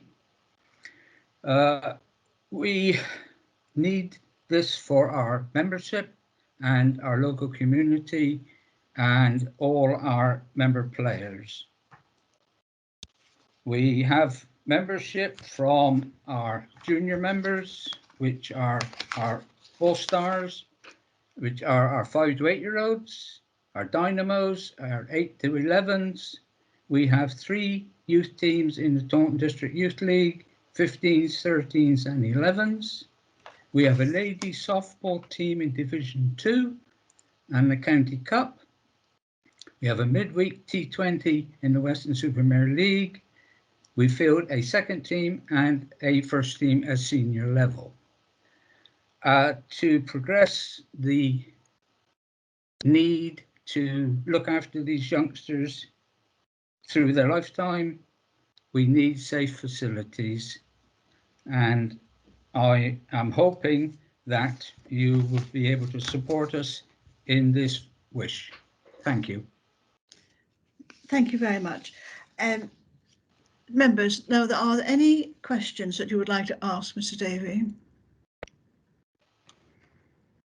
No, that was a very clear presentation. So we could, what we are doing, Mr. Davey, is, oh, sorry, yes, we have, Charlie would like to ask a question.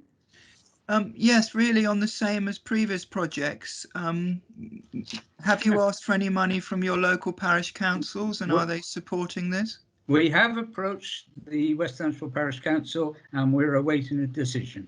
Thank you. That parish council meets on the second Monday of the month, so it'll be something like the 11th or so of March before that will be heard. Yes.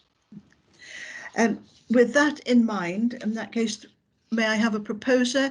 Oh, sorry, before I go to that, Mr. Davey, because we have more applications than there is money in the pot, members are being asked to either approve in principle or disapprove in principle, with the exact amount of approved ones being notified to the applicant later. Yes, that's perfectly understandable. Thank you. Now, may I have a proposer for this? Brian Bolt is proposing. May I have a seconder? I'd like to second it because I feel very strongly that all ages engaged in sport, it can only do good. May we go to the vote now? We would like, if any dissent or any abstentions? No? In that case, I'm very happy to tell you your application is approved in principle. The precise amount will be notified to you as soon as possible. Thank you, Chair, and thank you to your committee. Thank you. And thank you for coming to speak to us. Let me make my own notes. 18. 19. The next one is Middlezoy Rovers Football Club. And we have Craig Berry. Is Mr. Berry here? Oh, hello. Good afternoon. Hello. Would you like to explain your project, please? Because of time, we have such a long list. Each speaker is being allowed 3 minutes, and Layla will ring a bell at the 3 minutes. Okay, I'll try and keep it brief. On the way.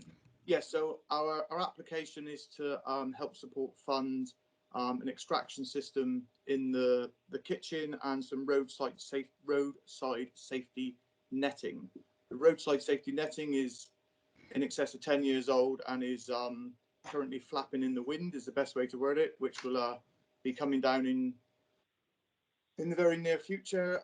With regard to the kitchen, I'm sure many of you will know or have seen that we've recently built a new clubhouse, which has been fantastic, but I don't advise you build it and finish it when you've got a COVID pandemic going on, because it then creates its own entertainment.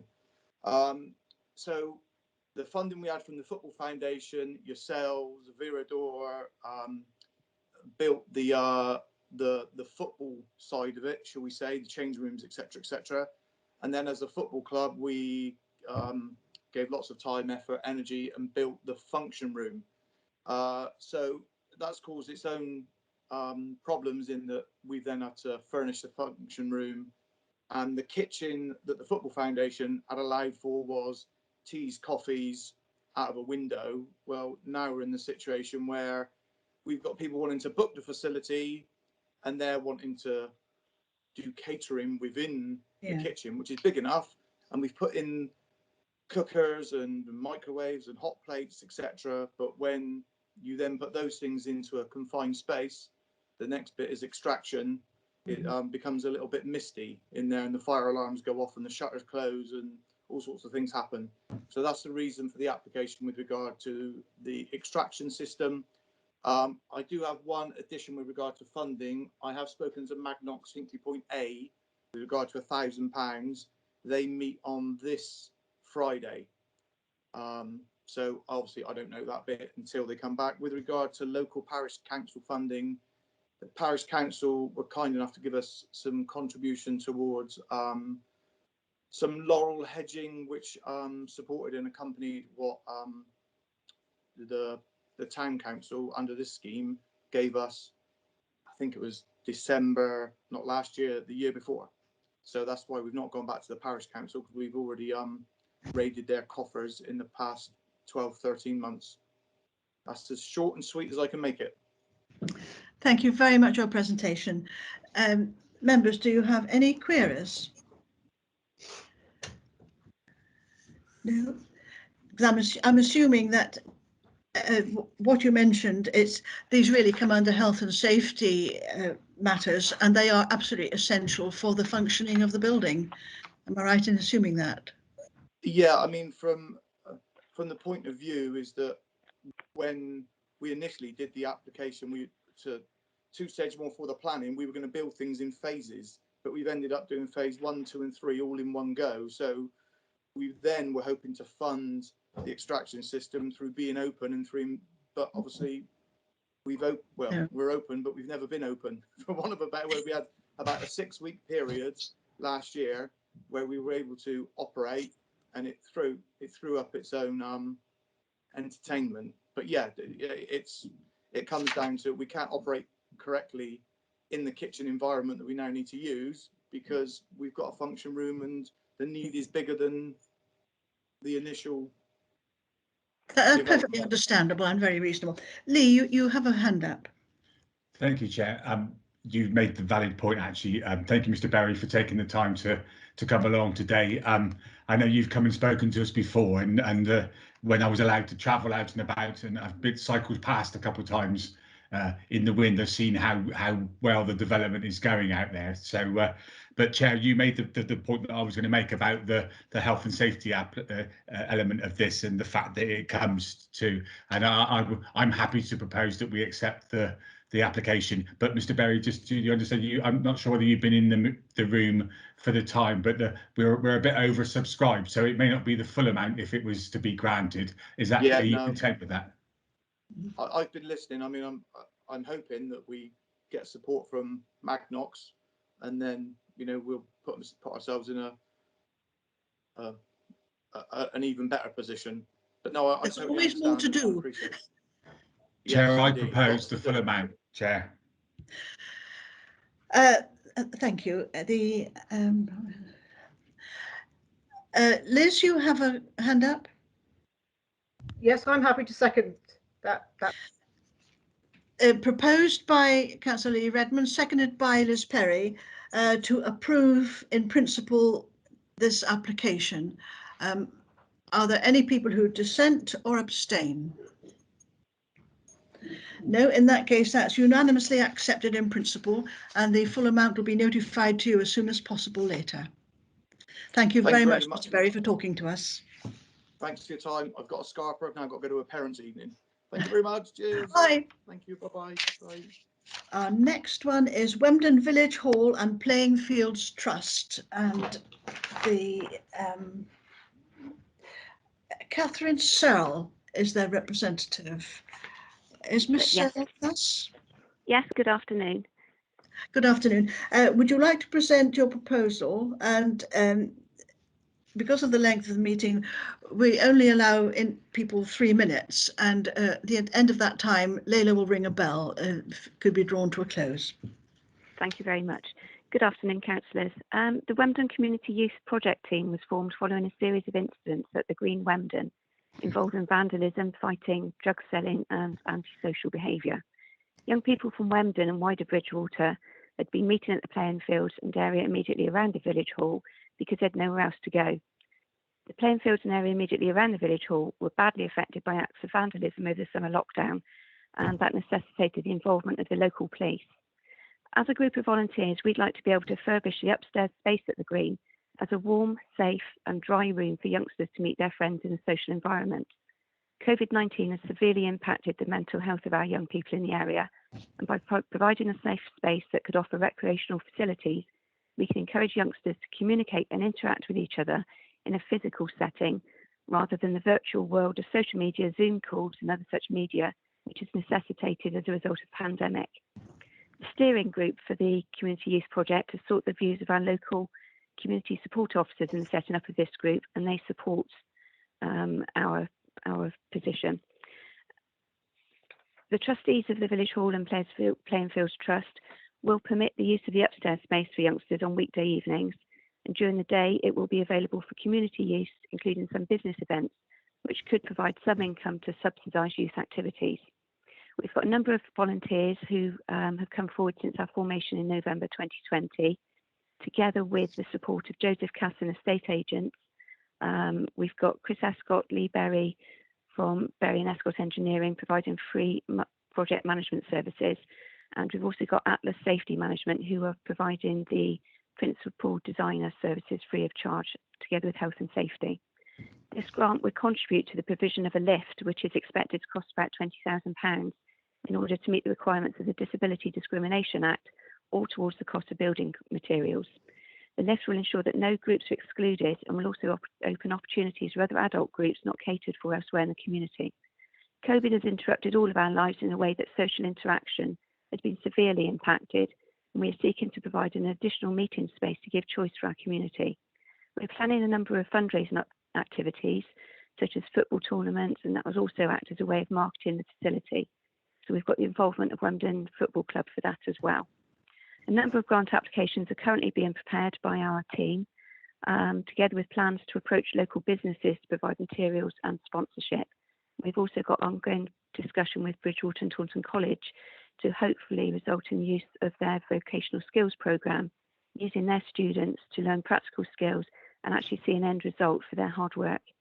We hope that your consideration of our grant request will be successful, so that we can look to focus on this upstairs space being used at the earliest opportunity. Thank you very much for your time and consideration. Thank you. Members would now like to ask for clarification or questions, if you're willing to do that. Yes. Charlie, you have indicated. Yes, thank you very much, Chair. Yeah, very strong project, good community involvement. Would it be the case that the room cannot be used until the lift has been put in? That's my first question. We're looking into that at the moment with the involvement of Berry Engineering and Atlas Management. It seems we're under the impression that we should have the lift in place before we actually operate. We're going to have to do it in phases anyway, due to funds. So our initial thoughts are that we need to have the lift in place first, but we're waiting for further confirmation of that. Because at the moment the stairwell isn't accessible anyway, so that would need to be done. Okay, thank you. And I would imagine there'd have to be fireproofing as well, yes, around that area, which is quite an expense. I'm just wondering whether you'd be comfortable in bringing this back to us. You know, you heard us discuss about deferring some other projects when you've got, you know, a stronger idea on your overall budget and other possible funders, and then we might be in a position to give you the full amount that you ask for. Right, okay. I mean, how do you think that would fit with your overall phasing of funding? Well, at the moment, COVID has made everything very, very difficult anyway. COVID brought about this idea because the space was always intended to be used for youth activity. But sort of Zoom meetings are the only way that we've been able to have any communication. We'd certainly be very appreciative of any help that we can have, and if we stand a better chance by gathering more information, because this is a very, very short term very quickly put together bid. Well then, yes, we'd accept that.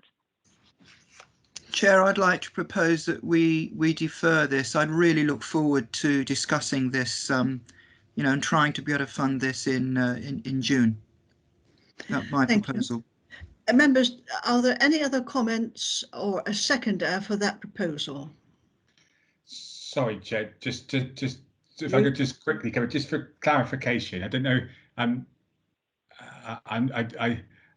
just conscious that we're putting a bit of pressure on Mrs. Searle, and I just want to make sure that she's comfortable with a deferral. Is she saying that she could do with the money and accept the fact that it might be a little bit less than what she's got, and if it helps her better in the bank, then that would be an option. But if she's content to wait until June, I just want to give her a second chance to make that decision rather than be caught up now in our process. That was all.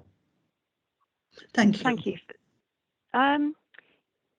Yeah, it was a bit sort of on the spot.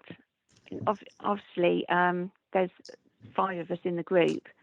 So at the moment, we are sort of putting together a number of bids. We've got the pledge from Joseph Casson towards building costs. If we could be considered now, well, then obviously sort of money in the pot would be a great advantage, because then we can start moving forward. But if I don't know, it's we'd be grateful for funding that we could have. I see your point. Layla, you wish to help? Sorry, Chair. I just am aware that Mrs. Soul was actually on the phone, so she was only brought in at the previous application, so she hasn't heard the background about applications that are coming through today will be supported or not, and that the amount that you've requested may be lower because of the amount of money we've got left. Right, Thank you. Can I explain? Because we have more applications today than we have money in the pot, members are being asked to agree or not, in principle, the application, and those that are agreed, the applicant will be notified of the final amount as soon as possible later. So Charlie did make a proposal. Do you wish to withdraw that or change the wording of it? So I think Councillor Corden has got her hand Yes. up at the moment. I wasn't sure whether that was helpful. Julie, would you like to add something? Yes. Sorry, my phone went off at the exact same time. I was just going to propose that we move ahead with this. Living very close to this area, I do know of the problems that the community went through last summer with the antisocial behaviour. It really was quite significant. Well, so I think, you know, anything that can be done to help move this forward is in the best interests of the community, really. Thank you. Now, this is a procedural dilemma. Charlie made a proposal, but there was no seconder. No, I'm happy to withdraw it. Thank you. In that case, Julie's proposal stands. May I have a seconder for that? I'm happy to second, Chair, if required. Seconded by Lee Redman. Brian, you wish to say that before we go to vote? No, I was trying to get in there to second it. Thank you. The spirit of goodwill is always welcome. Now, as before we go to the vote, are there any abstentions or dissent from accepting this vote, this Wimbledon Village Hall and playing fields in principle? No comment. In that case, I'm very happy to tell you that the application is accepted in principle. The administrators will contact you with the precise amount as soon as possible afterwards. Thank you very much for your help. Thank you for your time, councillors. Thank you. Take care. Bye. Thank you. Right, next one is Ride Mendip, and we have a representative, Mr. Grant Garge. Are you here? Chairman, no, that's why I was having my hand up. Just to say he's had to leave because he had a works meeting to go to. Right. He did put in the chat I think what he was going to say. It's a little way up, but I'm happy to read out what he was going to say, or for Liam just to do it. If one of you could, please, that would be very grateful. Oh, it's a long one, isn't it? Yeah. I say I'm quite happy just to read it out quickly. Please do. Thank you. Yeah. Let me just get my system to be happy and let me read it. So it's quite a bit. So apologies, but as indicated earlier, I have to leave for another meeting. Please find notes of information prepared for his slot. he is the chairman of Ride Mendips. Ride Mendips is a registered foundation CIO run by a group of local mountain bikers. We aim to provide the interests of mountain bikers and other off-road cyclists around the Mendips area by opening up and maintaining tracks and other cycling facilities. We conceived the idea for the Cheddar Pump Track back in late 2018 based on our experiences with our young families at other locations with similar facilities, such as in Bristol. The objective of the project is to provide a safe off-road facility for young people to enjoy outdoor exercise and develop their cycling skills. The pump track will complement the existing skate park at Sharpham Road playing field and will be further enhanced with a small playground that is being moved next to the skate park as part of the building of the new village pavilion. We believe that this facility will provide a great location for young families to enjoy, particularly for those with children of different ages, having experienced this with 3 small children at similar venues myself. Once built, we intend to run a British Cycling Go Ride Club on the pump track. This will be run by a group of volunteers from Ride Mendips and involve a British cycling coach based in Axbridge. We received a grant from SDC in 2020. We use this to have a track design prepared by Velo Solutions and to apply for planning consent. In total, we have now secured the equivalent of 80,500, either from fundraising events, grant applications, or donations of materials in kind. We are now also waiting for the final outcome of a funding application for 35,000 with British Cycling. We have been asked to reapply for a lower amount with the HPC fund. If we were successful with our application for a further 2,500 from SDC, we would use the funds towards either the track build for facilities that complement the area, such as an improved gate, path and benches, as well as equipment to run the Go Ride Club, including adapted bikes for disabled riders. The end. Thank you very much. Members, if you've got the patience to go all the way at the chat, almost to the very beginning, it's very, very long, but do you have any queries or questions about this application? And over the page, you can see they have their closing balances, not very big. Charlie? Yeah, I note that the amount that they're requesting is less than 50% of the contingency for the project. It just seems a bit curious. Liam, have they spoken to you about that? You're muted. Can you hear me now? Hello? Yes. Charlie's question was that the amount that they've asked for is less than the less than half of the contingency. Have they discussed this with you when they were formulating the application? No. From memory, he was saying that they had they were waiting on the outcome of lots of the other grants, and that a contingency is there because they have throughout the process had changes in the costs. For example, if you were to dive into the committee where they received funding from us last, the cost is different now than what it was then, and that's because throughout the last year costs have increased and costs have decreased. So that is for a project of this size, it is prudent to have a contingency. Thank you. Are there any other queries? Oh, Lee, you have your hand up. Thank you, Chair. Yeah, a couple of questions. Liam, they appear in their other funding to include our previous grant. So I'm assuming we're playing add up here to see where it goes. Is that correct, first of all? Is what correct? Sorry, so the 2,500 granted from Sedgemoor District Council awarded for this project, that was the one back in February 2019. Correct. Okay.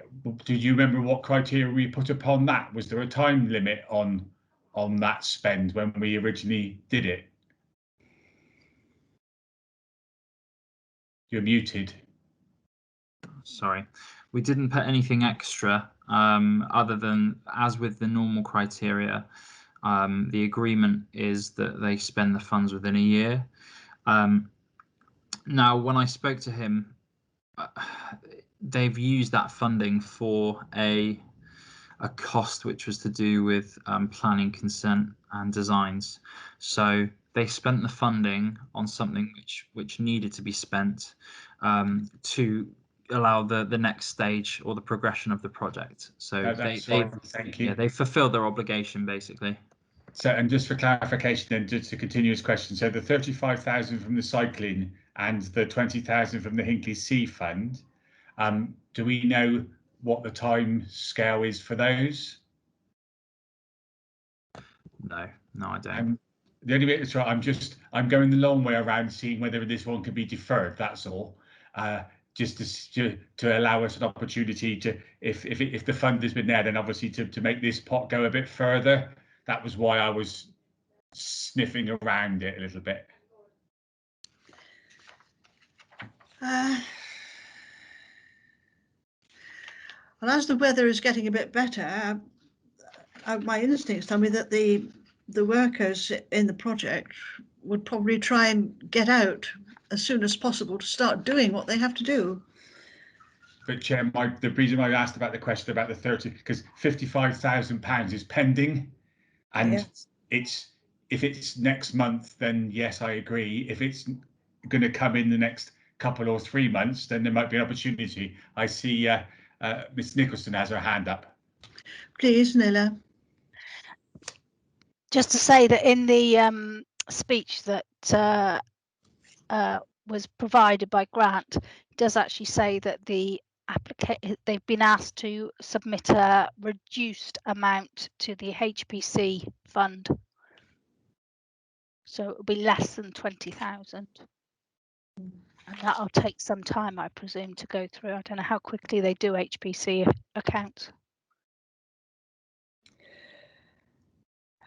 I wonder if we would consider accepting this in principle, but along with the others, reducing the amount they've got, because then they've got a cash flow assurity.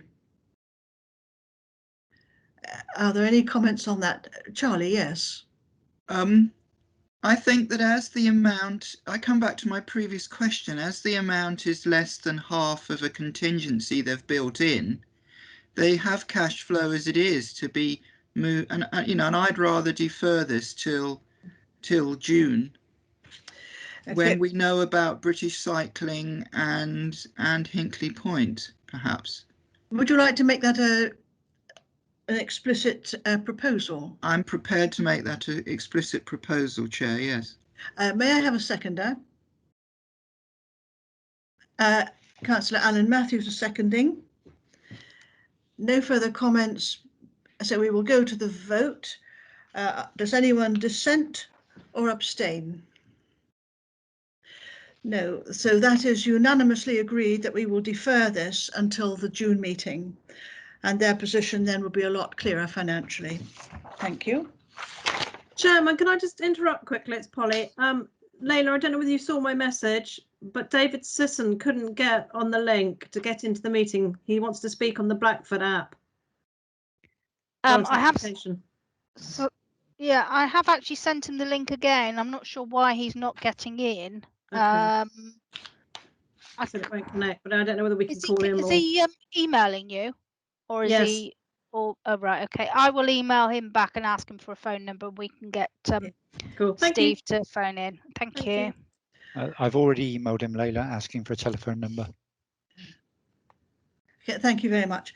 Now the next application is Somewhere House in Somerset, and the representative is Mr. Robert Jones. Good afternoon, Mr. Jones. Good afternoon. Thanks for having me. If you would we've only got 3 minutes, so at the end of 3 minutes, Layla will ring a bell for you to draw to a close. absolutely fine. Thank you. I will keep it brief because I'm due in Chester, if I'm completely honest. So I've got a marathon journey ahead of me. First of all, thank you for having us. Thank you for having me. I've sat and listened intently. There is, without question, lots and lots of hugely deserving organisations. We previously applied to yourselves and were successful. And obviously, COVID-19 has hit the whole world, but I suppose from our point of view, we have been left to try and support people to pick up the pieces as best as possible. We've had huge support last year from a variety of funders to be able to launch a project called Sedgemoor Stand Together, and that is due to finish in the end of March. And we're now planning for the next phase, which is called Sedgemoor Recover Together, which is very much focused on dealing with the issues. We have a growing team of trained counsellors dealing with some of the issues that people are experiencing as a result of the pandemic, and also as a result of everyday life. It is an ambitious project. I think just to give you some context of where we are as a charity, I think this time last year we were seeing 45, maybe 50 people a week. At the moment we're seeing, as of today, we're seeing 111. That gives you, and we have a pretty substantial waiting list. Obviously, some of the issues that we're encountering are sadly increases in domestic violence. People are obviously struggling with mental health, with feeling cut off from the world and from loved ones. And sometimes it is just about being able to offer a safe, supported space for someone to share their woes and to work through their issues. And sometimes someone doesn't actually need to have a problem. It can just be as much as wanting to have some time to chat. We're seeking this support in conjunction with a number of other funders. It is all quite detailed in the report, in the application.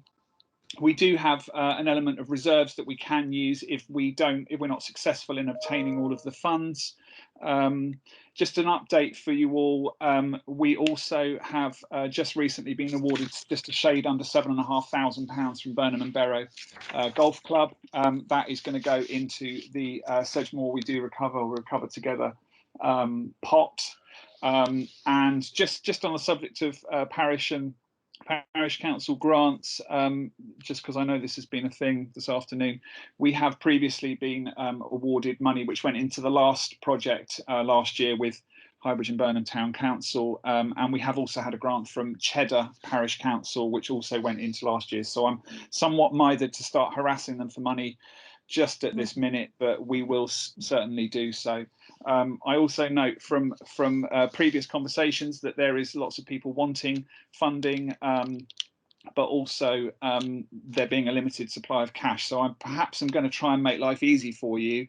If you wanted to put this into next year, that doesn't present us with too many complications. Thank you very much for that. Members, do we have any questions? I've got one to do with your operational matters.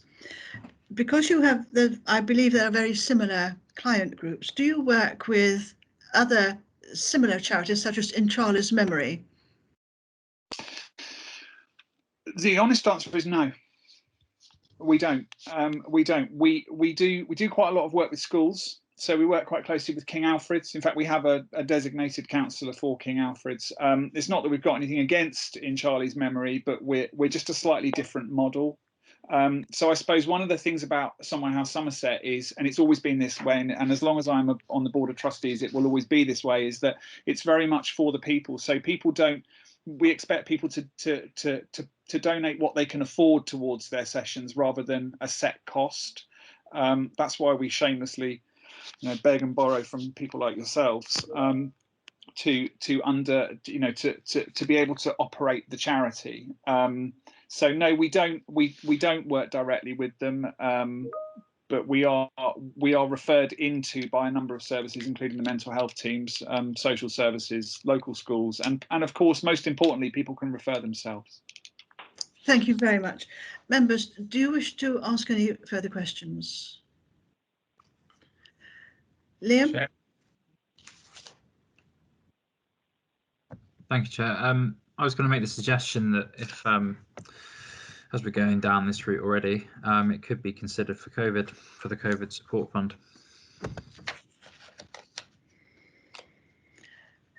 Members, what are your ideas concerning Liam's suggestion? Lee?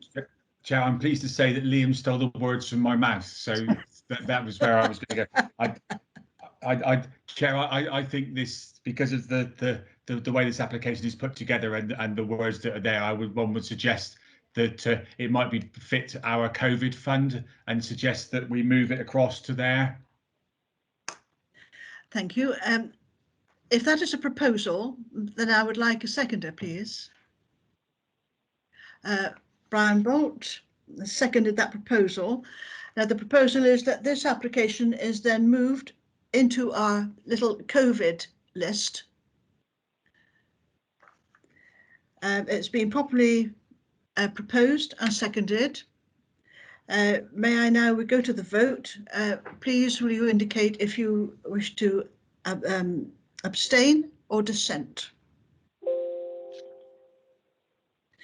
Thank you. That is, in fact, carried unanimously. Very happy for that. Thank you very much for coming to talk to us. Thank you. Thanks for having me. Leila, you need to see. Beg pardon for interrupting. Can I just clarify how much we're talking about? If it goes into the COVID fund, the application's request is for 2,500. Okay. And not all of the applications that have gone to the list are of the same amount. No, that's fine. I just wanted to clarify what we're actually putting forward to go to that fund. So that's fine. Thank you very much. Thank you. Just for clarity, Chair, my sums say that the COVID fund now has a spend of £8,412. Right. We've had deferrals. Well, the next application is for Youth Unlimited, and Mr. Craig Lloyd is their representative. Is he with us? I am, Chair, yes. Mr. Lloyd, would you... Good afternoon and welcome. Would you like to explain your project to the panel? If you could keep it to 3 minutes, because if not, Leila will ring a bell. Right, okay.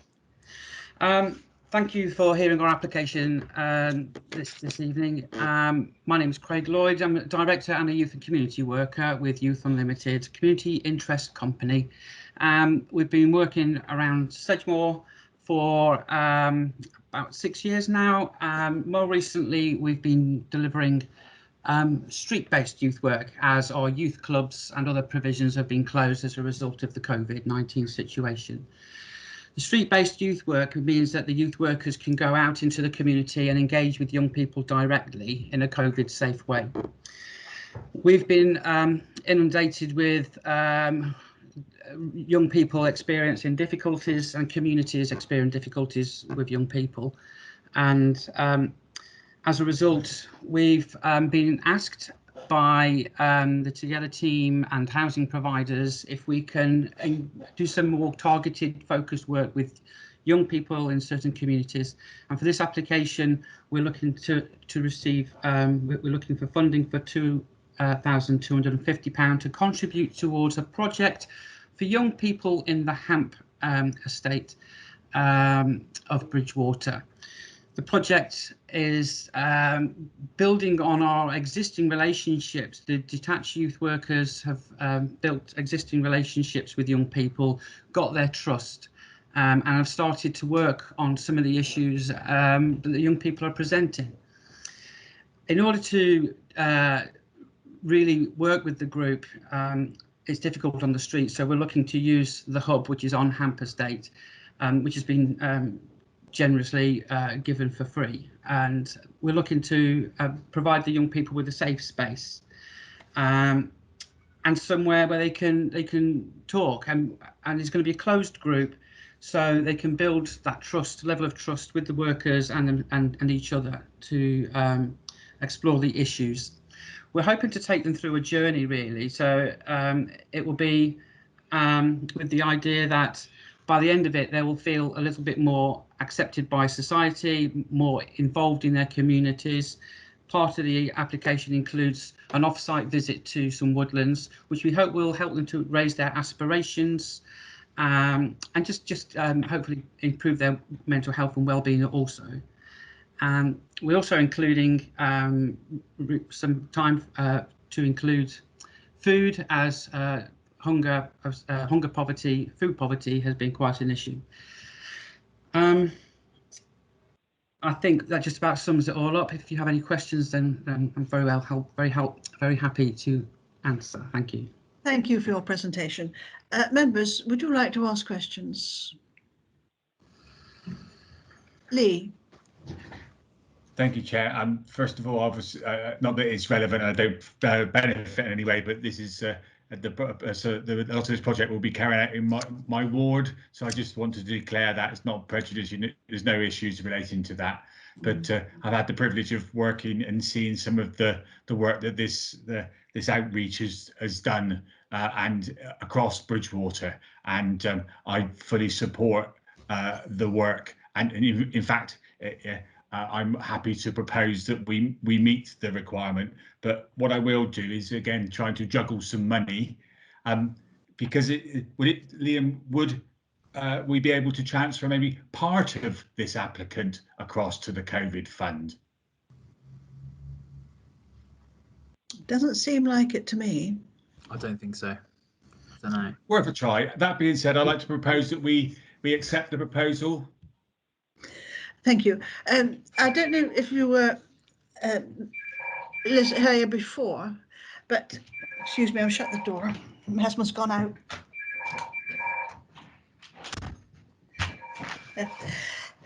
Because we have more applications than there is money in the pot, the panel is being asked to agree or disagree in principle.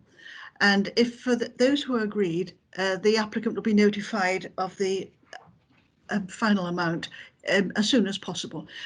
Julie, you wish to say something? Yeah, I just wanted to second really that this proposal goes ahead. I think it's really valuable work and so important. Having young children myself, I know the impact that the pandemic has had on them. So well done, and yeah, I second it. Yeah, I agree.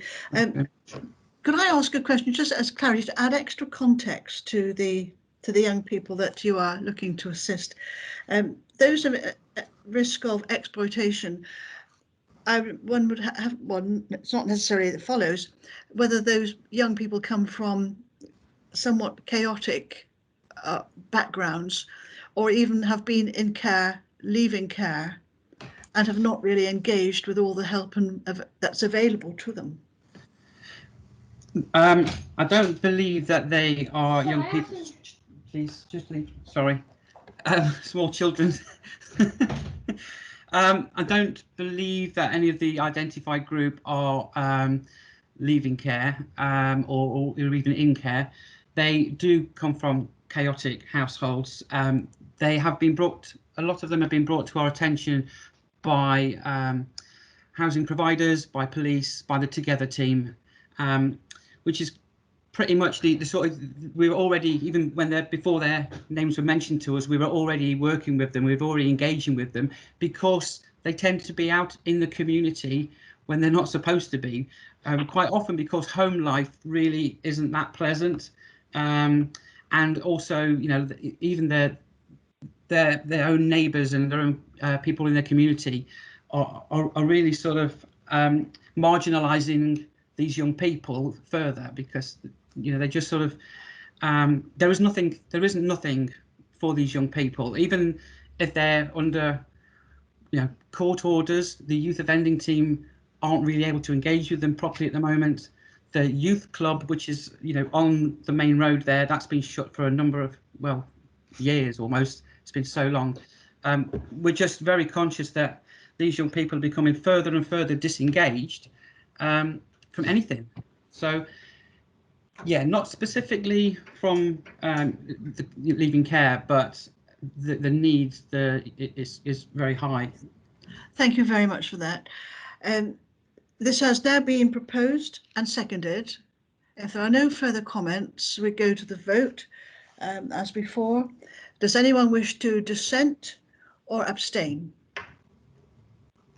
No, in that case, I'm very happy to tell you that in principle your application has been accepted and the administrators will contact you with the precise amount as soon as possible. Thank you very much for coming to talk to us. Thank you all very much. I shall now leave your meeting. Thank you.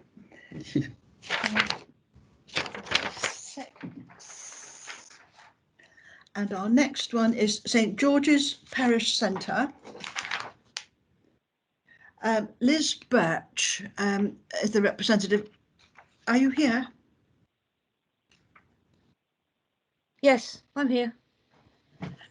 Hello. Good afternoon and welcome. Would you like to explain your application, please? If you could keep it to 3 minutes, because if you don't, Leila will ring a bell. Okay. Thank you. I'll be brief.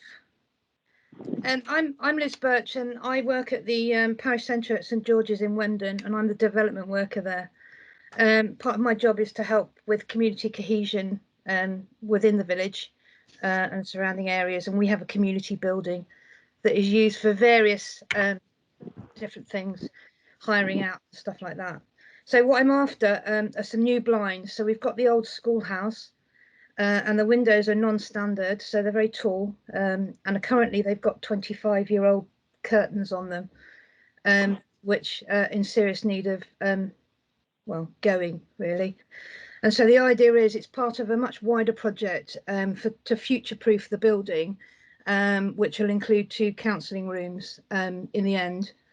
I'm wanting to swap over one of the rooms as quickly as possible. And we'll also be able to allow some training to go on by having the new blinds, because at the moment the room, it's too light in the room to use the projector. So it allows us to be able to darken it down and have some more proper training sessions really to carry on what we're doing. So I'm in partnership with Second Step, who are hopefully going to be helping with some mental health training and some counselling services that we can then offer within the new rooms that we will create long term. But initially the blinds are something that we need to look so that we can modernise the building. And I've been to Wendon Parish Council and they haven't got any money for me at this time. Oh, thank you very much for that. Members, would you like to ask questions? No, it sounds eminently reasonable. As there are no queries, then we will go straight to the vote. As previously, the members will be asked to vote in principle, for or against. If they vote for in principle, because we've got more applicants than cash in the pot, the administrator will contact you with the final amount as soon as possible. Okay. So, so may I have a proposer? St George Parish Centre. Julie Cordner proposes. May I have a seconder? I will second this with pleasure. In that case, now we go to the vote. Who would anyone wish to abstain or dissent? No. In which case, I have pleasure in saying that this application has been agreed in principle. Lovely. Thank you very much. Thank you for your time. Thank you very much for coming to talk to us. I'll go now. Our next one is Highbridge Action Group and Mr. Peter Harding. Good afternoon, Mr. Harding. Welcome. Can you see me and hear me? Would you like to present your application? We need to limit you to 3 minutes, and at the end of it, Leila will ring a bell. Thank you. Okay, thank you very much for giving me time to speak to you all. Can you hear me all right? Yes, thank you. We're an Axbridge Action Group, and we get involved in a whole range of different things, including a Good Neighbour scheme, which is actually being set up, but a lot of things around street work. You have given us grants before, about half a dozen years ago, to do consultation work. So I'm the chair, Pete Harding. This grant application is for a traffic planning consultant to actually take things forward in terms of this whole business that we're trying to actually develop in terms of the streets. So Axbridge is, as you no doubt know, is a small town on the edge of Sedgemoor in Somerset, and it's medieval in its origin, and the closeness of many of the houses has contributed to making it a vibrant community. Axbridge is lucky to have the bypass around the outside, and which has kept our streets good and quiet. However, many of our streets are narrow, and most of the houses which form part of the large conservation area of the town have doors that front extremely close to thin pavements, and the volume of traffic has much increased over the last decade, along with the number of vans and the general width of modern cars. The road design of the town hasn't changed, and remains as it was to accommodate the pre-bypass through traffic. The speed of vehicles is often excessive, and vehicles forever are mounting the pavement in order to pass each other. Extensive community consultation and engagement processes have been undertaken, which included funding from you 6 years ago for doing that. And it is clear that the town residents feel unsafe as a result of the speeding traffic, and addressing this concern is really important. But what is also important is that Axbridge is now trying to define itself from as it was in the 1960s, and when it was a business and administrative hub for this part of Somerset. So we know from research completed across Europe and United Kingdom that creating more people-friendly streets can be a major trigger for improving community cohesion and connectivity and progressing social and economic regeneration. Arguably, one of the biggest lessons we have all learned from the pandemic in Axbridge is that we all need each other, and certainly the connections between us are what makes us what we are as a town in Axbridge. And now is the time, we think, to look to the future and develop our street environment to engender greater connectivity between us. In addition, Axbridge is a gem of a town which has the potential to be a great social and tourist hub, which could entice people to inhabit and walk around, and research shows that regeneration would be greatly assisted. So the work we've done so far has generated a massive amount of feedback and ideas for street design. Everyone's got a solution. However, have I got enough time? However, this has also created questions, as the old town layout means design isn't that straightforward. So which of the many design options should we go for? Which are the best programs to use? How do we develop clarity about what design we should incorporate? That is why we need to secure the services of a specialist traffic planning consultancy. With funding from Sedgemoor and combined with funding from elsewhere, including the police, we would be enabled to achieve our next step and clarify what we want to do with the streets of Axbridge. Sorry if I went over a bit of time. Any questions? Thank you. Members, would you like to question? I've got Charlie has indicated, and then Graham. Yes, thank you, Mr. Harding. What is the role of Axbridge Town Council in this? And presumably, from the outcome of any report, it would be the Town Council that would be taking decisions with and for the community. So are they part funding? Not this particular project. The Axbridge Town Council have secured funding for work on the Townsend Junction, if you know Axbridge at all, which is a particular concern, and they've been looking at that. This is a contributory bit of work that we're trying to do as an action group. We work in partnership with the Town Council through Axbridge Community Partnership, and so we've been in collaboration with them, talking through with them on that. And we haven't actually directly approached the Town Council for funding for this consultancy, but they have secured funding for other bits of consultancy that they've done in terms of the Townsend Junction work. This is for the whole of Axbridge, though. But they haven't contributed to you. Sorry? Thank you. Graham, you wanted to go next? Graham. Marvellous, thank you, Chair. And as ward councillor that includes Axbridge, I'm delighted that this has come to the committee. Axbridge is such a wonderful little town, but from a pedestrian point of view, slightly discombobulated. So it's really good to see that we're putting some attention to this.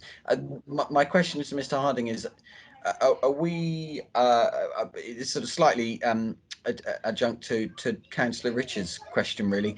Where does this consultancy work? Where does this overlap with the Townsend work, and does it include anything to do with the cross lane path proposal that we're all trying to? And I have a follow-up question to that, if that's okay.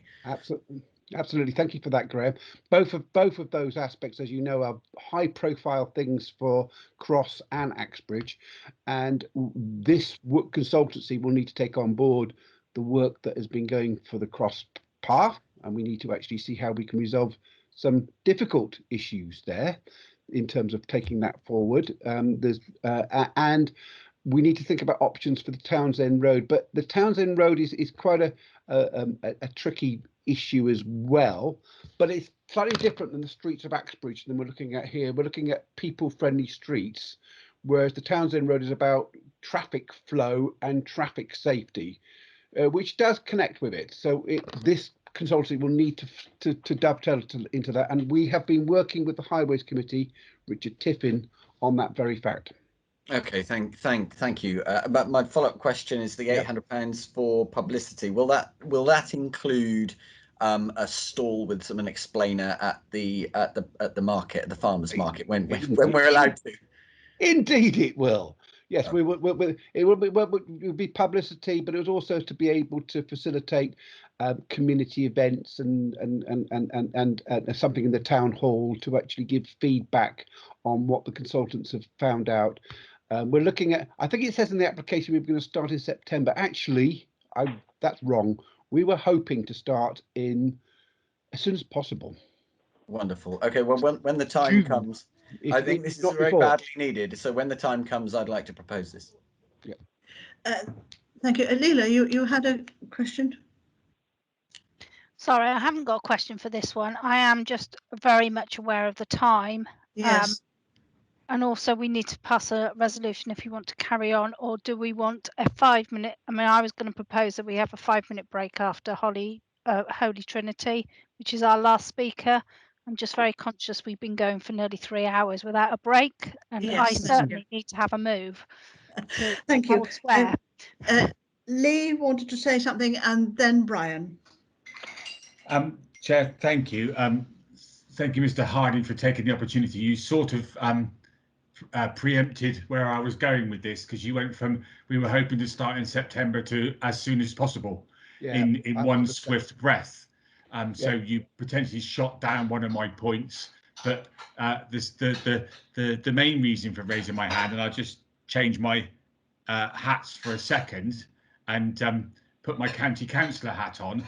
These are highways issues, and of course the question would be, have you spoken to your county councillor in relation to this application? Because I'm conscious that opening up in the next period of the county council is the small improvement scheme, which fits around small projects that are able to be to the benefit of the community, and this one would I think fit in it. So 3 questions we'll go for.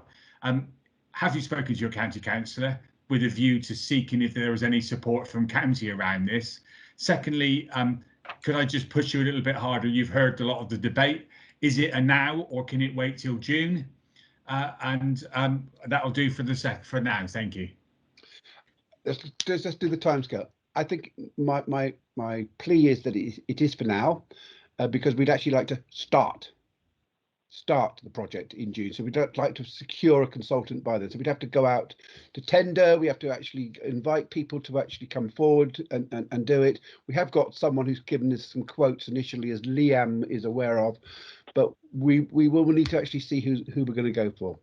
As far as I am aware of the small grants programme, and I have been in communication as well as an agenda to that with the Somerset County Council Highways consultant, who is in support of what we're trying to do here. And we would indeed want to actually look at some next step processes in terms of actual concrete things. I mean, we're talking about, I don't know what's going to come out of this consultancy, but we need to actually start doing some concrete things. We would be looking to highways to the councillor to actually fund something there, as they have done in the past. So this consultancy, no, I have not approached the county councillor for this particular project. I have spoken to Sedgemoor, so Liz Scott, regarding this project. Thank you. Brian, you wish to speak? Yeah, I don't have a problem with the overall concept of what's trying to be achieved here, but is it going to take into account the developments which have been granted all around Axbridge, or is it just going to be what's there now? Absolutely, we'll need to take on. There is a substantial amount of building work that is being proposed, buildings being proposed around Axbridge, and that will need to take on board that in terms of the increased amount of traffic and the need to actually create connectivity to different parts of Axbridge that we have now, but also in the future. That's absolutely crucial, including, of course, to Cross, because we need to actually think about connectivity to those other areas as well. Did you want to come back, Brian? Yeah, if I could. I don't have a problem. I know how long, and I understand Mr. Harding's concerns about starting these processes.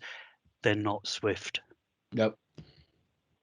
That's why we're going to go ahead with the consultancy to be able to get some clarity so that we can then take the next step, working in partnership with the town council and other groups, and then approaching and working with Somerset, including the Somerset councillors, to actually move things forward.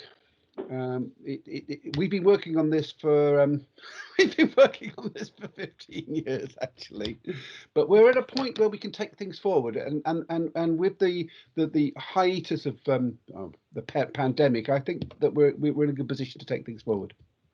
Thank you. You've mentioned working with the county council, but I know from previous years on planning committee and in other things, the county council's highways department, have they given you a tacit agreement that they would actually accept an independent consultant's report? They have not said they would accept an independent consultant's report, but they have given us tacit improvement and nay, I would say support for what we're trying to do here, and would actually value and welcome that. Yes, the engineer has said that and is working and anticipating being contacted by us and those consultants to actually discuss designs and options. Thank you. I have a question for our solicitor regarding that. If we granted funds that would pay for an independent consultant, but subsequently the county council decided not to accept that report, would we need to ask for a reimbursement of some of that money? I can't see why you would, Chair, if the money is being given to support the funding of a consultant. I think it would be a step too far to say, well, if you're successful, you can keep the money. If you're unsuccessful, you've got to give us a bit of the cash back again. Either you support the proposal for funding for a transport consultant or you don't, would be my opinion. Thank you. Mr. Harding, you wish to add something? Just to say, this is, in my mind, in our mind, this is a matter of sort of like supporting the community, people of the community, to actually be able to put its point across. And so in a sense, yes, we do need to get the support of Somerset, but the whole ethos of this is to give some weight to what the community is actually looking for here. Thank you. Are there any further questions? In which case then we will move to asking for a proposal that the Highbridge Action Group is accepted. Graham, did you wish to propose? I do, Chair. Madam, please. Now, could I have a seconder, please? Julie, did you raise your hand or was that just waving? A seconder, please. Councillor Brian. Costello. Brian Bolt, you've seconded. That's right. So we move to a vote. Any who wish to abstain or dissent? I personally would like to abstain. In that case, it is passed by majority with one abstention. That in principle. Mr. Harding. Chair, forgive me interrupting. Councillor Matthews is waving at you. I'm assuming he would like to abstain as well. Yes, I wish to abstain, yeah. I can't see. I think we're on slippery territory here, employing consultants for jobs that Somerset Council should do. I've got three pet projects. I've got 3 pet projects that I could put forward. Thank you. That's 2 abstentions, and the balance of the committee have agreed. And the majority therefore has it. Mr. Harding, are you still there? Yes. I'm here. Because we have more applicants than we have money in the pot, the committee and the administrators will contact you with the final amount as soon as possible. Thank you very much for your time, and thank you very much for your feedback about Somerset and everything. Thank you, Mr. Harding. Thank you for coming. Thank you. Bye. Now, as Leila has indicated, we have been at this a long time. First of all, do you wish to continue until it's over, or break and adjourn and reassemble perhaps another time to finish off? We've got... Chairman, we've got one more speaker left. Yes, we've got one more, and get after him that on it's the just... phone. Yeah. I In think that case, the chair may need to adjourn for a while just to answer a phone, just in case someone's falling over. It might be Roger's fallen over or something. Okay, thank you. In that case, I suggest we have a 10-minute break. After our speaker, who's on the phone waiting to speak. Oh, in that case, we'll then hear... we've got 3 more applications after that, without any speakers. We've seen that one. We've seen that one. That one. You're still going, are you? It's Holy Trinity Church, Blackford. We're okay. It's not Roger on the phone. Hello. Right, can we move on, please, because we really are going very late now. We have... Oh, Mr. Sissons. I'm sorry to keep you waiting, Mr. Sissons. It's been quite a long afternoon. Can you hear us? I can hear you perfectly well, thank you. Thank you. You're coming across nice and loud and clear. Would you like to explain your project, please? And if you could keep it to 3 minutes, that would be much appreciated. Well, I hope I can do it in less. First, thank you very much for the opportunity to speak to the committee about this grant. And I'm sorry that I can't be on a screen, but there's a gremlin eating my software, I think. The proposal which I've put in an application for grant for concerns the improvements of access to our little village church at Holy Trinity, Blackford. The need is demonstrated because at the moment the surface is rough and uneven and muddy at the gateway and unlit. And this certainly is stopping some people come to church at all, and others, particularly small wheels of wheelchairs, etc., have extreme difficulty. The use of the church is not, of course, solely non-secular. In fact, when I've looked at the figures, it's probable that the building has a higher use for secular. So there are services, church services, 3 times a month. and then the marriage, deaths and christenings. But the predominant use probably is the Blackford Singers Choir, which meets on Monday nights and rehearses in the church because it's a warm, well-lit building, and visitors who come to the graves, and then the events which we held for concerts in pre-COVID days and during Blackford Arts Week, when it was the venue for hanging local artwork. As I said, on balance, is probably the majority user is secular.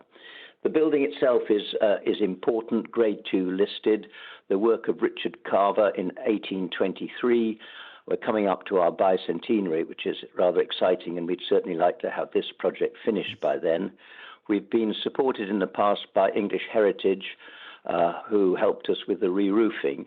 And in fact, this is more or less the final stage of a 15-year refurbishment program, which has seen a lavatory put in, disabled use lavatory, electrical supplies, re-roofing and re-rendering.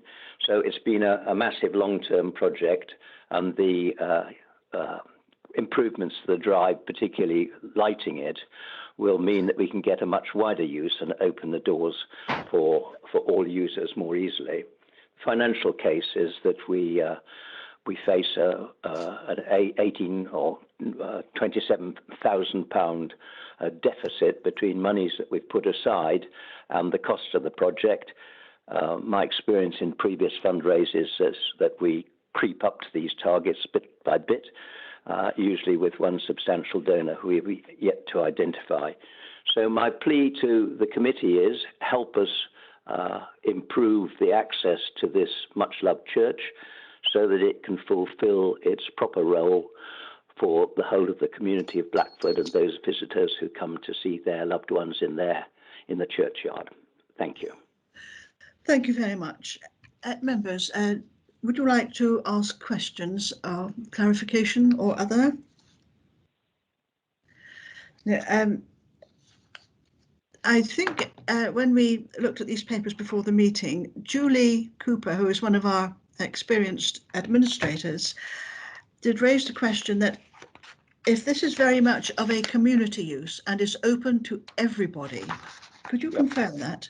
Yes, I do. That's why I was making the point that my assessment is it's probably the secular use which outnumbers, simply in numerical terms, the faith use. Thank you. If you may not have heard at the beginning that because we have more applications than we have got money in the pot, the committee is being asked to approve in principle or disapprove in principle. And if they approve, then the applicant would be notified of what proportion we can give as soon as possible afterwards. Well, yes, I did. I had gathered that. Thank you. Thank you very much. No, are there any further comments? Charlie. Thank you. So is there a possibility that this could be a village hall grant application? This is what we said for Cross. It's very similar. I thought, Madam Chair, that's where you were going with the discussion about Julie Cooper's comments.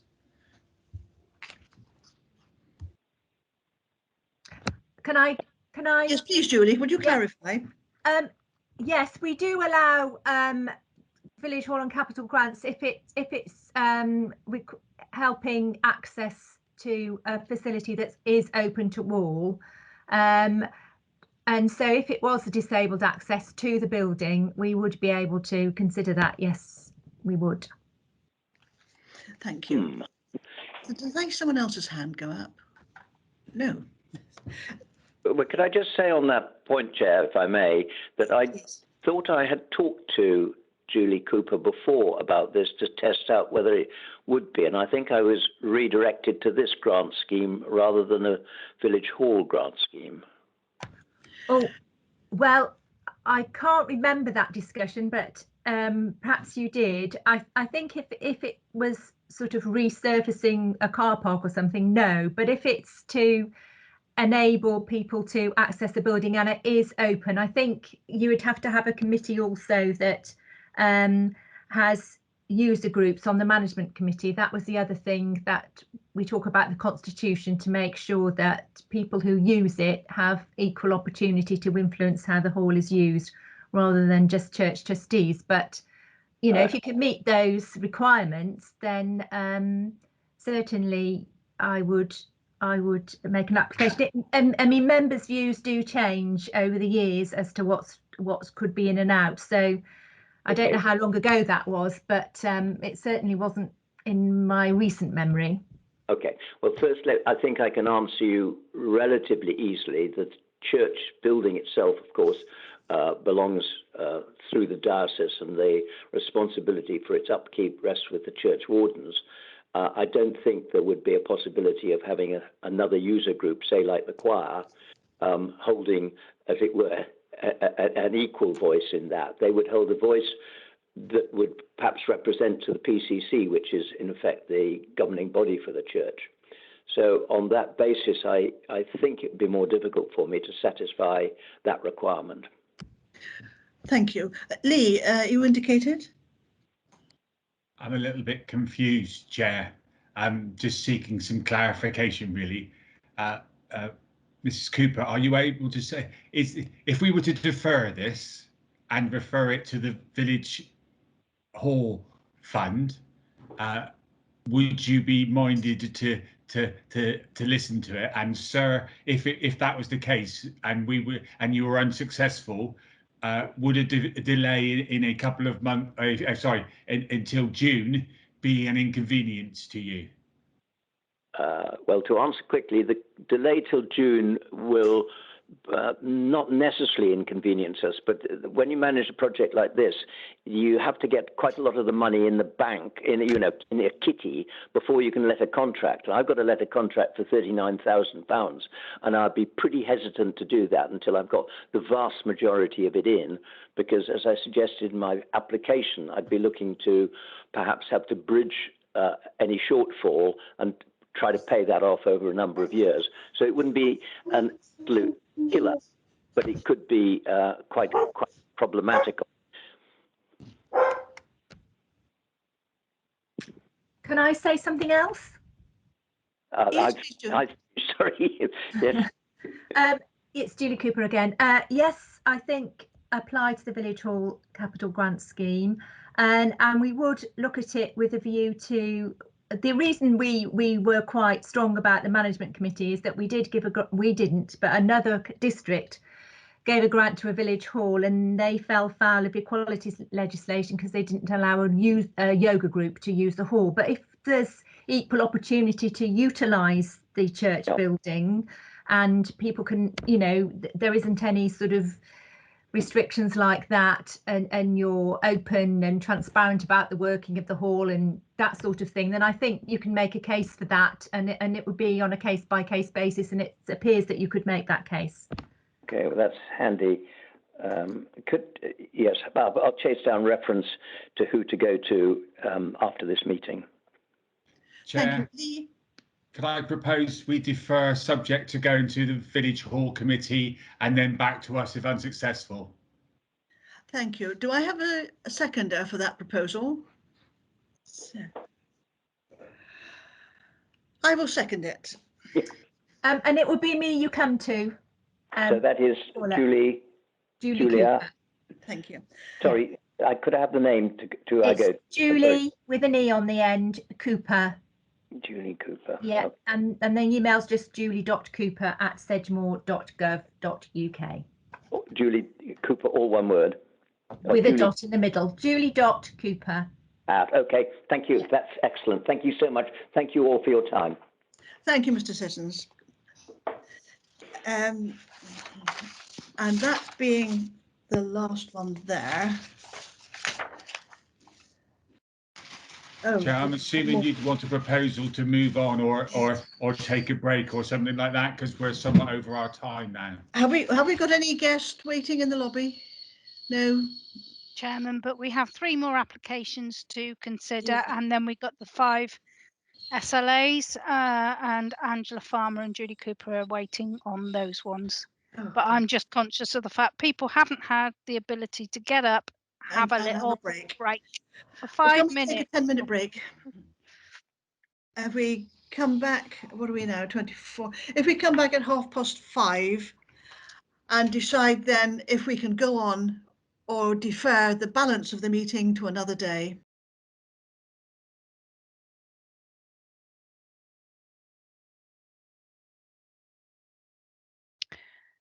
Good afternoon, ladies and gentlemen. We are now recording the meeting. This is a recommencement of the grants meeting that was originally held on Tuesday.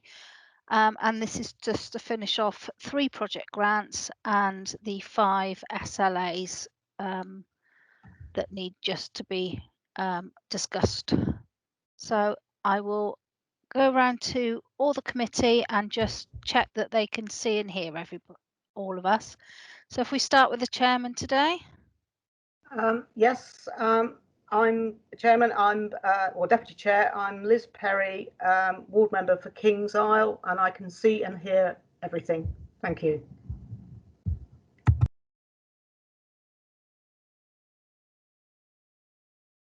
I'm just doing it as well. Councillor Bolt. Hello, Brian Bolt, ward member for Cannington and Wemden. I can see and hear the meeting. Thank you. Councillor Cordiner.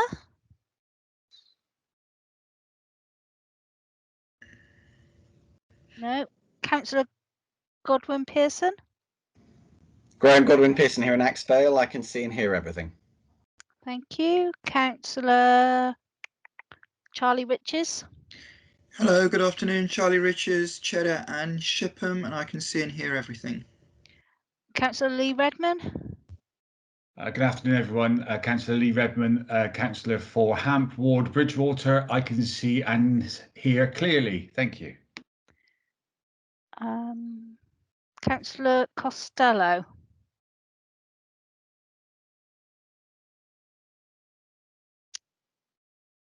Nope, nothing arrived. That seems to be it, Chairman. So if you'd like to carry on. Okay, thank you. And can we just hear from the Sedgemoor officers, starting with naturally yourself. Layla, you can hear and see everything perfectly. Yes, Councillor Perry, I can see and hear everything, and I've forgotten Councillor Matthews. I do apologise. Once seen, never forgotten, though. Yeah, Councillor Alan Matthews, Vernon, Marine and Highbridge. I can see and hear everything. Thank you very much. I'll wave to you now, Leela. Thank you. Yeah, and to can we go to legal? Dorothy O'Fair, can you hear and see everything? Thank you. Yes, I can. I confirm I can see and hear everything. And now can we go to Liam Sweeney? Can you confirm you can hear and see everything? Yes, I can. Okay, and from the other side of the Sedgemoor officers, Angela, can you confirm you can hear and see? Yes, thank you, Councillor. Yes, I can hear and see everything. Thank you. And also, Julia, can you also confirm that you can hear and see? Yes, I can. Thank you. Right, that's great. If everybody, all the committee members, can you just wave, because my chat doesn't work sometimes, so I won't be able to see you. So just wave up on the screen if you want to make a comment on anything, and I can see you quite plainly then. Right, so if we start, the last one on the agenda was the Kings Isle Women's Club. Now, has anybody got any questions to ask Liam with reference to that grant?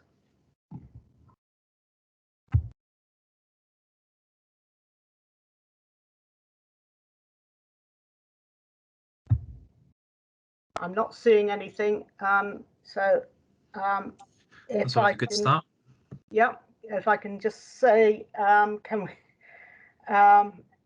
anybody would like a proposal from anybody and a seconder, please? Chair, Councillor Redmond, if you're looking, I'm happy to propose the full amount. Thank you very much. And a seconder?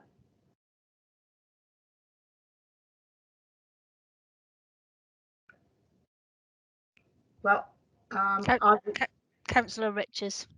Oh, yes, sorry. I'm happy to second. Sorry. I'm sorry, I can't see the chat, so just wave. You did. If you can, thank you. I can't see anything. Okay, so if I don't hear any objections or abstentions, I will assume that's passed. Okay, thank you. So that's unanimous for the full amount. Thank you very much. Okay, right, if we go to the next one, which is the Wemden Parklands Community. I understand there is a speaker. Is Lorna Edwards there? Can you hear me? Good afternoon, Lorna. Can you hear me? Oh, I'm sorry. Yes, I can. Thank you. If you can just give us a brief explanation of the project. Thank you. Been working on the project for probably 3.5 years. 2017 that it all started, and we're nearly at the end. But there's just 1 or 2 things that we need funding for. We've turned an area that wasn't used into a woodland nature trail sort of area with lots of pathways, and it's also accessible to disabled people. We've planted sensory borders, we've planted 30 or more trees, we've planted a little orchard and some prairie grass, and we've got a stumpery, and it's very interesting. And during lockdown, it's been very, very good for everybody. We've been thanked so much by people saying how much they enjoy it. But at the moment, the only things that we need to finish off is the CCTV, which is partly done by Wemden Parish Council, and the signage. So I haven't quite got enough for the signage budget, so that's why I'm applying.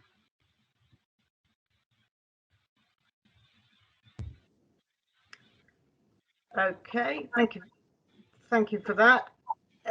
Has anybody got any questions regarding that grant?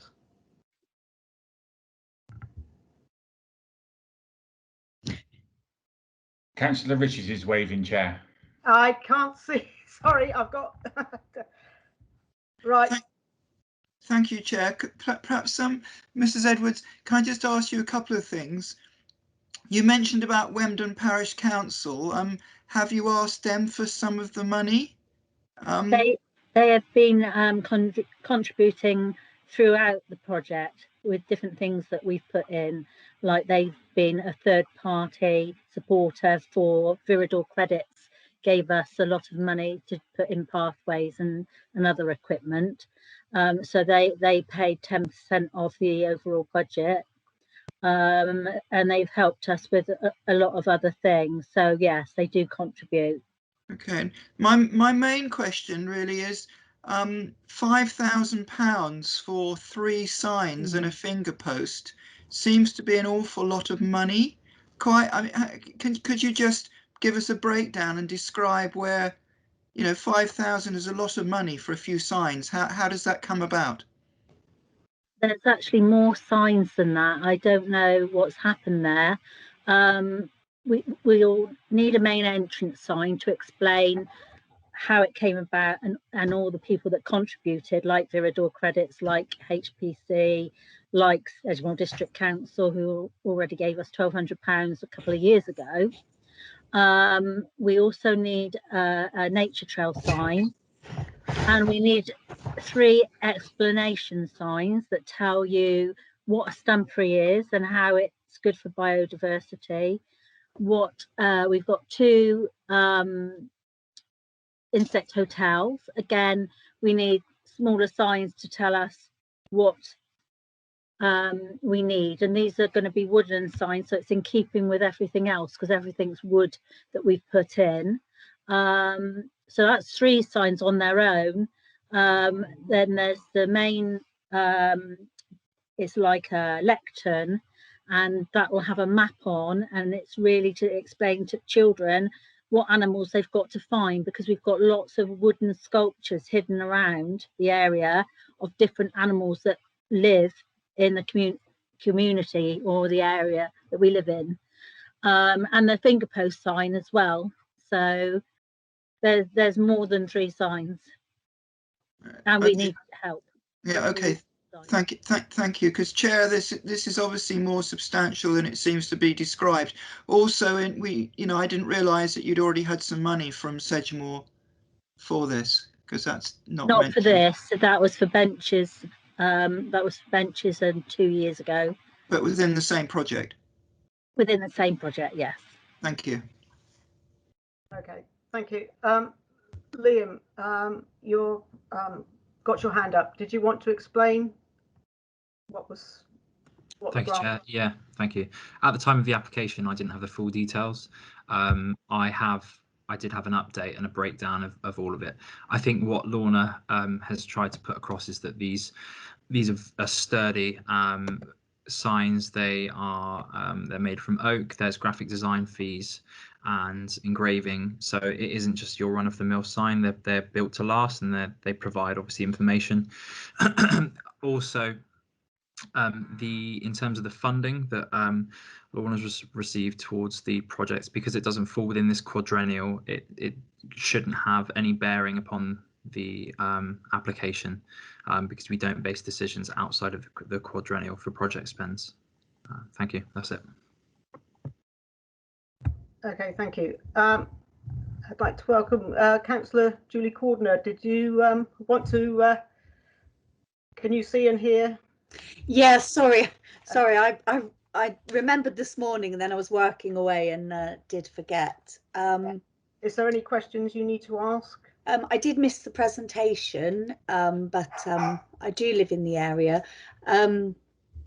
Yeah, like Charlie, I do wonder about, in this current climate that we're living through, with so much need, whether this is an appropriate time for money for signage and things. But yeah.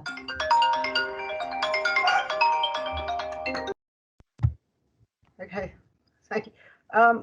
Because you came a bit later than the description, I didn't know whether legally you were able to sort of vote on this. Is that possible? Well, I have read the documentation, and obviously we were here on Wednesday. Yeah. But I don't know. Is it legally? Yeah. Yes. Okay. Dorothy, carry on. Thank you. Technically speaking, if you haven't heard the entire debate, even if you've read the agenda in advance, which you should be doing anyway, you should not take part in the vote. Sorry. Okay, thank you. Right. At the moment, I'm looking for a proposer and a seconder for the. Thank you. Proposed from Brian, Councillor Bolt. Is there a seconder for this project? No. I can't see whether Councillor Richards' hand's up. I think I will second it if I'm able to, if that's possible. And if there's any objections or abstentions, can you just say now, please? Chair, I'm going to abstain, please. Thank you. I will also abstain, please, Chair. Thank you. And also Councillor Matthews is abstaining. So how many have we've got 3. Is that enough to pass it? And I think might be saying something as well, but I'm not sure. sorry. Mr. Pearson, Councillor Pearson, would you like to say? Hello. Is this one of the ones that we can potentially think about deferring? We discussed this at the last meeting about deferring some of the trickier ones so that high priority grants can go through in their entirety. Okay. Can I just say, can I ask if anybody else would like to defer this possible? Chair, it might be worth explaining to Mrs. Edwards. I'm not sure whether she was in at the start or was she's aware that obviously due to the over application, we might be looking to reduce some of the bits. So if that point was made to her and she felt that she was willing to wait until the June meeting when it could probably have a better hearing, it might be worth to get the full amount. But at the moment, the likelihood is, I'm sure the officer, Mr. Sweeney, will explain the fact that there's likely to be less than the required amount should we come to it. Perhaps Liam could explain where we are with this. Thank you. Thank you. According to my calculations, if we were to grant every applicant, we would be £1,367 over. Right, thank you. Lorna, would you be prepared to allow it to be deferred? Then you may, at a later date, resubmit and you get probably the full amount. Is that possible that you can wait for that?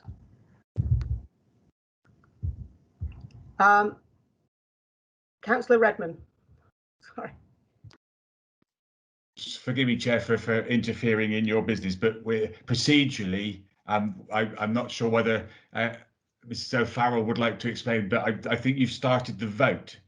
Yes. And if it's by majority vote, then it's heading towards there are no against, I don't think, and just a number of extensions. So I'm not sure. Perhaps Layla could just clarify the current position, but you have started the vote. Thank you. Thank you. I don't think we've actually started the vote at this point, did we? I thought we had a proposed and a seconder, and then we had Councillor Godwin who made a suggested alternative proposal. That's what I heard. I didn't see a vote, unless I'm missing something. I'm happy to be corrected. No, I thought Councillor Perry had asked for anybody to abstain or against the application. So I thought we were in the process of having the vote, but I thought Councillor Pearson was actually wanting. If we've taken the vote, we've taken the vote. I don't know. Unfortunately, I'm not quite sure whether we did get the full vote of everybody. Let's put it this way, Chairman, it's fallen to be agreed. So we need a new resolution. So Right. I think we start from a new resolution. Thank you. Go from there. Thank you. Councillor Bolt. Lorna Edwards was trying to say something, but she was muted just before Councillor Redmond came in. I just wonder if we could hear what comment she said. She was asked about whether she is happy for it to be deferred till June. Thank you. Lorna. Hello. Yeah. The application is for £5,000, but we've already got some money given to us by HPC. So we would need about £2,500 so to meet our budget. Otherwise we could defer it. I'm quite happy with that as well. Right. Okay. Thank you very much for that. That means that it could be looked at in June, which you may get your full amount, whereas at the moment, because of the way that we've got so many applications, you may not get your full amount, if you understand my meaning. So that, thank you very much for that. So are we in agreement that we defer this until the next grants meeting? Can I have a proposal for that? Thank you. Anybody else second that? Thank you. And have we got any objections or abstentions to that effect? Chair, if you could just show my abstaining on this one, please. Okay, thank you.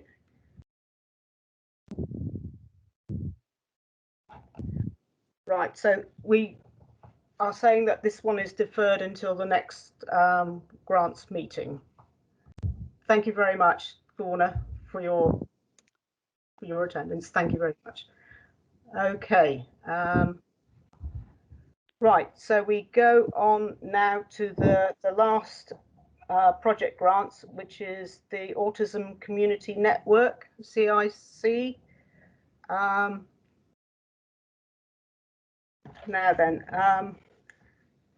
have we got, we've got no speakers, so have we got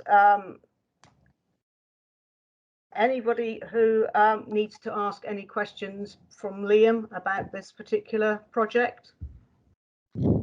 Chair, forgive me for interrupting. I was just going to say that Mrs. Edwards, if she, unless she wants to be nodding off with our exciting meeting, she's welcome to leave the meeting if she wants to, I think. Yeah.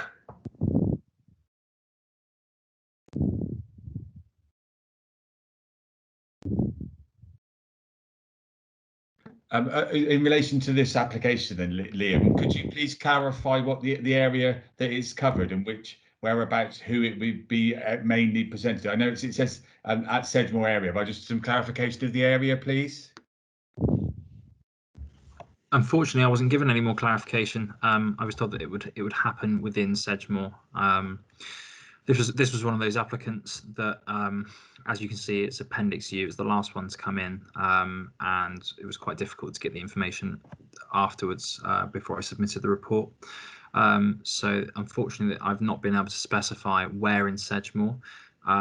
However, I can find out exactly what areas, what wards. Of course, a decision can be made with the caveat that certain criteria is met. So if there's any further information that you'd like me to find out, I'm more than happy to do so.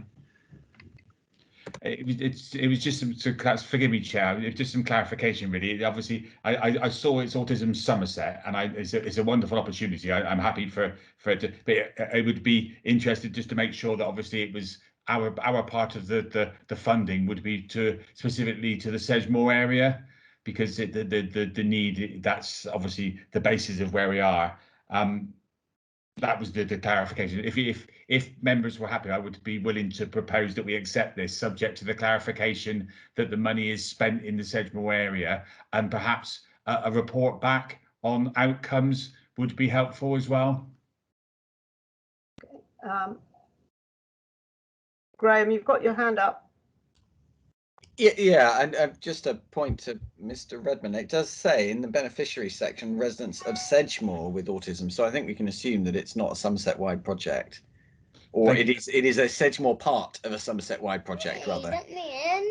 Thank you for the clarification. Now, I was just that I just wanted to be certain that we were that it was covering the area, and as long as that's been cleared up and we get a report back, it would be nice to know what the money was spent on and the outcomes, and that would be the useful part. Yes, thank you, Liam. If we can get that sorted, right. So, right, I'll go to the. Have we got any objections or abstentions on that particular project? I'm looking for a proposer and a seconder, please. Chair, I was happy to propose as indicated. Okay, thank you. And a seconder. Sorry, I can't see. Thank you, Graham. So, right. So, have we got any objections or abstentions on this particular project, please?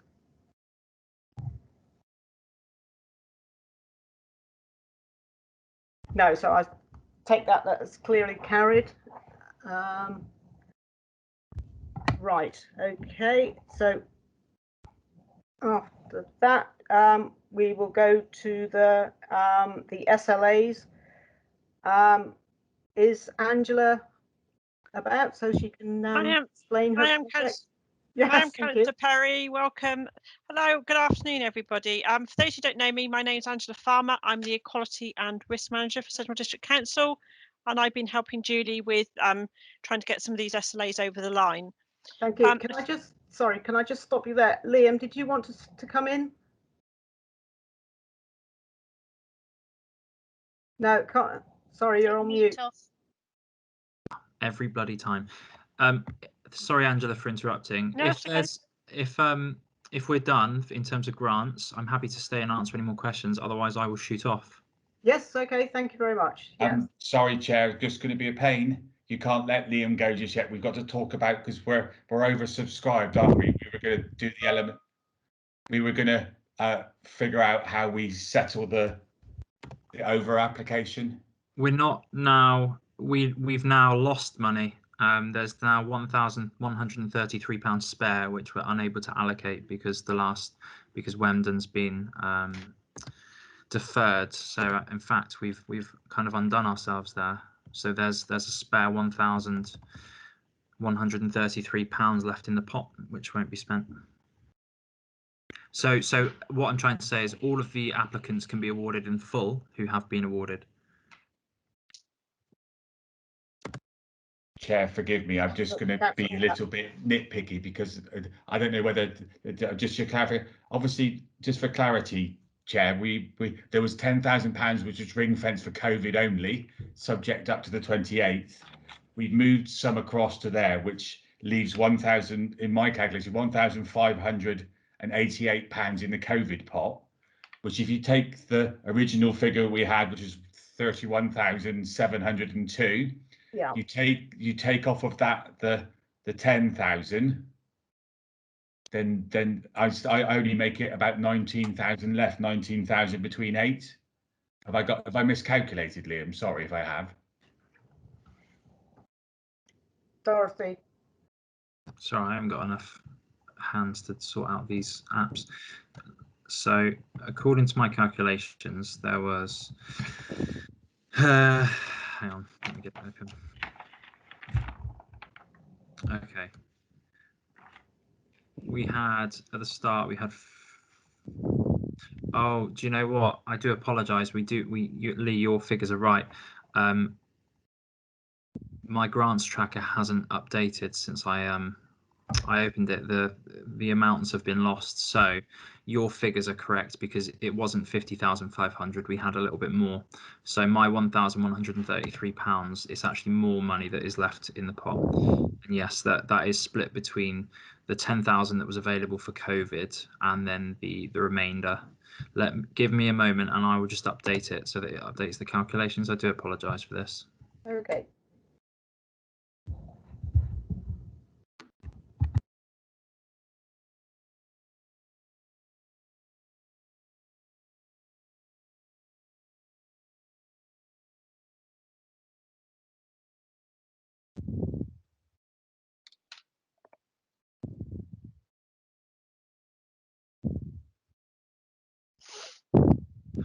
Okay, so from the report, the starting funds for the at the start of the year, we had available £51,290, based off of all of the applicants except the ones that have been deferred, receiving the full amount.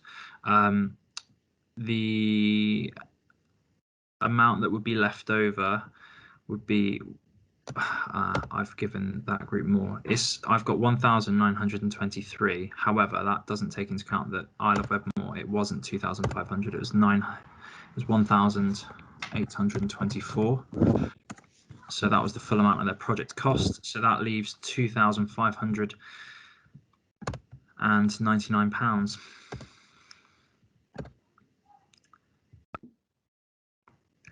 Does that add up to, Dorothy, does that add up to your figures?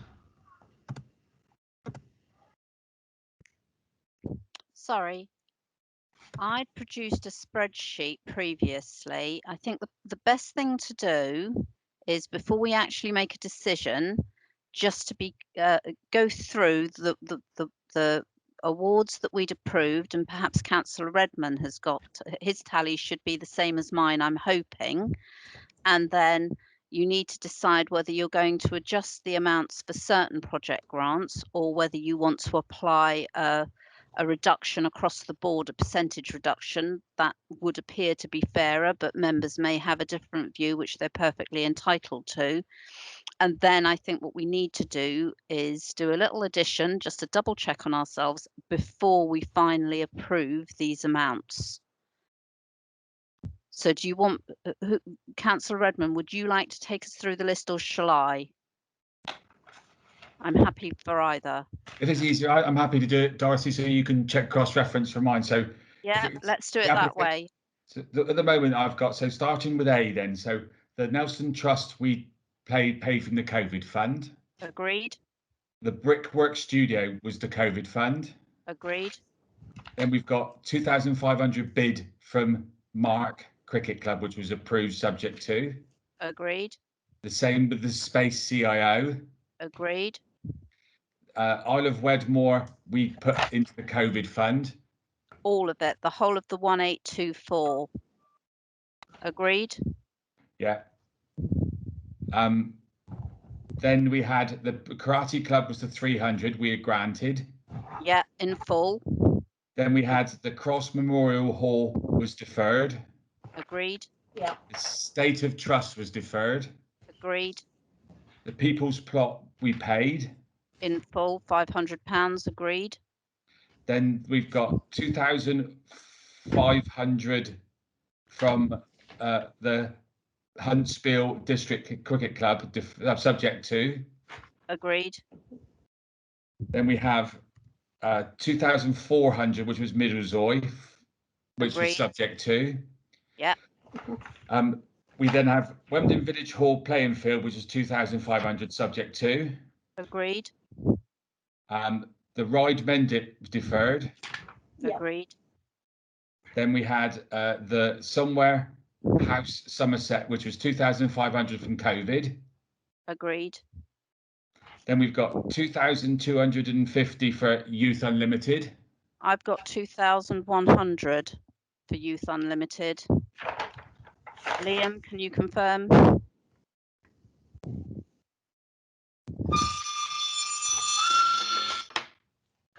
Yeah, that one was adjusted because they lowered their project cost. So it's 2,100, yeah? That's correct, yeah. 210 Yeah. 0 210. That might be helping us out actually. Then we've got 945, which was the St George Parish granted. Agreed. 2,500 Axbridge Action Group. That was subject to. Yeah. Holy Trinity Church was deferred.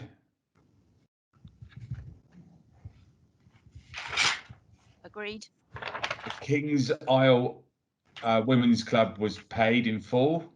Agreed. The Wemden Parish is deferred. Agreed. And then that gives us Autism Somerset. Agreed. Yeah. Who's doing the adding up? I think actually it might work out. Bear with me, and if I do that, 6. Yeah. So I work out it's the 6. So if we pay anything other than the 2,500. What? So the Middlezoy and the Youth Unlimited will be granted in full. Right, hang on, let me write that down. Middlezoy. Sorry, because what's the total amount though before you start adjusting? So forgive me for interrupting. We're not adjusting. Certain of the grants were granted in full as you made your decisions as you went through. So if I go through the ones that we've agreed we'll pay in total. Excuse me, Chair. Yes. Excuse me, Chair. As we went through at the beginning, it was clearly stated that we were making decisions in principle. Yes. There was no agreeing full amounts or reductions at that stage.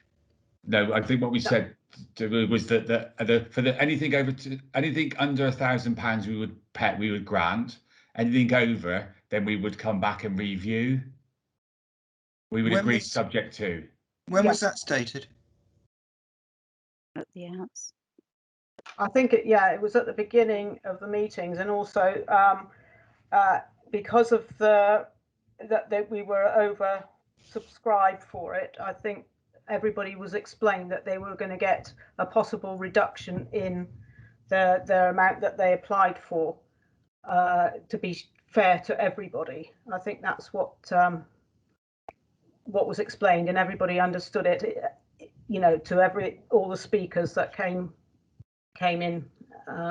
So I think that's where it was explained. Thank you. Chair, Yes. I might be able to help if it's a little bit. All I was going to say was the way that I've worked it out.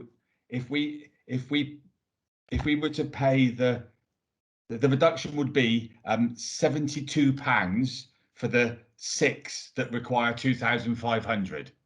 So I'll take a picture of the spreadsheet and I'll send it across to Liam just to double check me. But the way that I look at it at the moment, so if anyone that's applied for £2,500, if we were to grant them £2,428, that would mean that everyone would get pretty much all that they wanted. That's, yeah, my calculations have now been updated. I do absolutely apologise. My spreadsheet didn't save from when I saved it before. So Lee, your figures are correct. We're £427 short for the non-COVID fund if we were to award everything in full, and that divided by those groups is about £71.16. Right. Councillor Richards, did you want to come back? No, that's fine. Okay. Yeah. My apologies. I forgot that. Okay. Sorry. Right.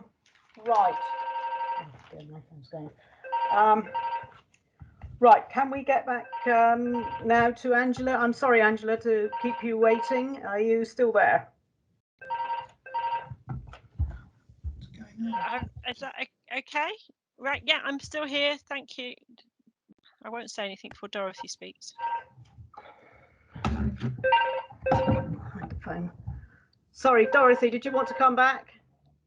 Can I just be very clear on the amount that we are granting in place of the 2,500 to each organisation? Can we have a figure for the purposes of minute taking? Chair, my proposal will be if the six applicants that are remaining that require £2,500, if we were to pay them £2,428,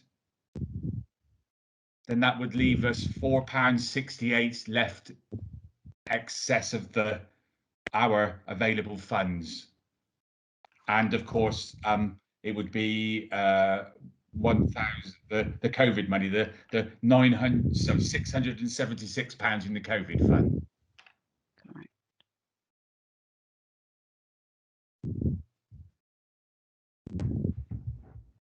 Sorry, Dorothy, are you happy to allow that? Well, it's more the case we need a proposer and a seconder, and then we can move on. I would be happy to propose that, Chair, and I'll send my spreadsheet across just so we can double check. So subject to my figures being correct, that means everyone is granted their funds. Right. Okay. And a seconder. Yeah. Thank you, Councillor Cordner. Yes, you want to second that? Thank you. Right. Okay. Okay. Can we move on now? Chairman, can I just ask that somebody actually sends me that spreadsheet or those figures, because I need to get the decision notice out this afternoon. We finish. Thank you. Thank you. Okay. Sorry, Angela, you're still there? I'm still here. Yes. Is okay for me to proceed? Yes, you carry on. Okay, all right. Well, introductions aside, before you this afternoon is a report in respect of continuation of the CAB SLA with the delegated authority to Teresa Harvey as Assistant Director to sign it.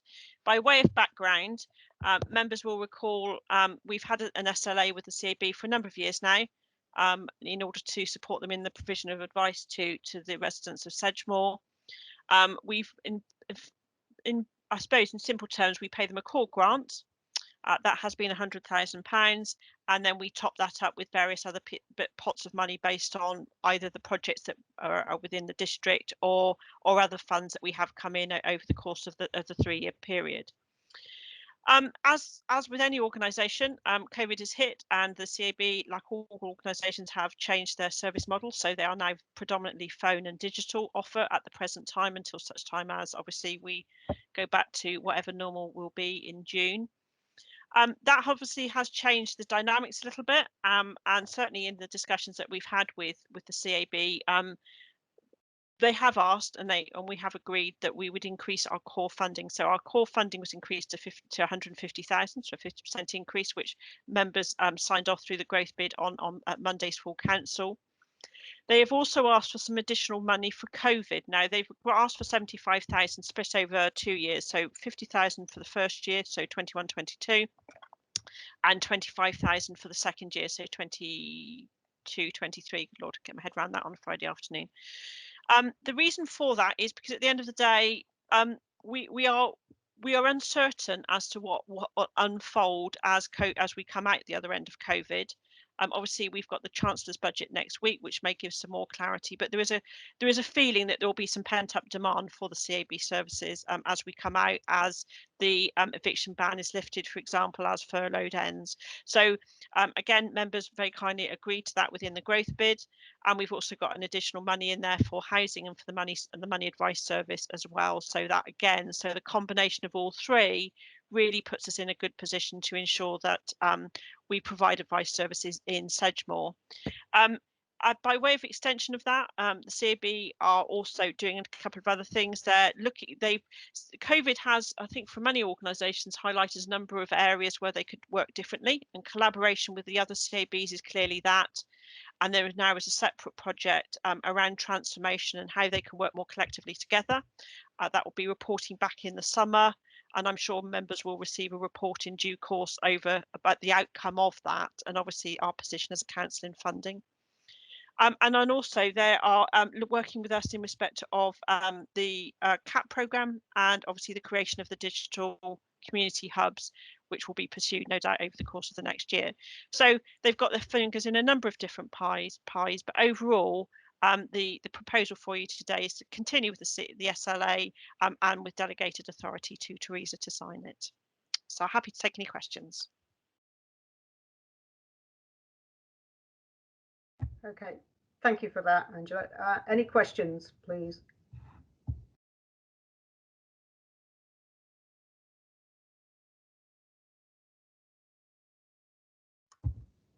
No, I can't see anybody. So is everybody happy? Are there any objections or abstentions on that particular item? I can't see anything, so we will take that as passed. Thank you very much. Okay. The second report for you today from my good self is with respect of Spark. So again, similar situation to the CAB, asking the committee to agree to enter into a 3-year service level agreement with delegated authority to Teresa as Assistant Director. Excuse me. Again, for background, Spark Somerset are what they call an infrastructure organisation. So they support the voluntary and community sector groups to survive and thrive within Somerset as a whole.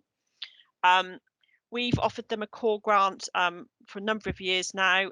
We again, similar situation, we agreed and have worked with Spark over the course of the last 6 months to look to see if we can increase that core grant. Members kindly agreed the growth bid at full council on Monday to increase our core grant from 5,000 to 30,000. That gives them some stability of funding, certainly for the next 3 years. They have stood up very, very quickly in respect of COVID and supported the numerous small community groups that set up because of COVID, which was wonderful to see. They will. And they will continue to do so, no doubt, as we come out of COVID and the other end. They've got multiple projects on the go: digital, jobs, training, volunteers, you name it. They've got their fingers into a number of different pies. But overall, a really positive SLA, I think, for us as a council. We are working with the other districts and county to look at a more collective approach to funding. Obviously, they have various different pots and various different services from us. That's probably a bit more long-winded than the CAB work, but again, it's something that we can work towards, especially with changes on the horizon. But overall, my report today is to support the SLA, a granting of a 3-year SLA and with delegated authority, but happy to take any questions.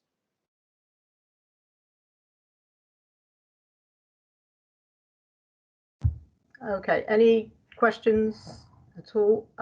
I'm sorry, can I ask for a proposer and seconder on both of those projects, please? Thank you. Councillor Corder, you wish to propose both projects. A seconder? Anybody wish to second?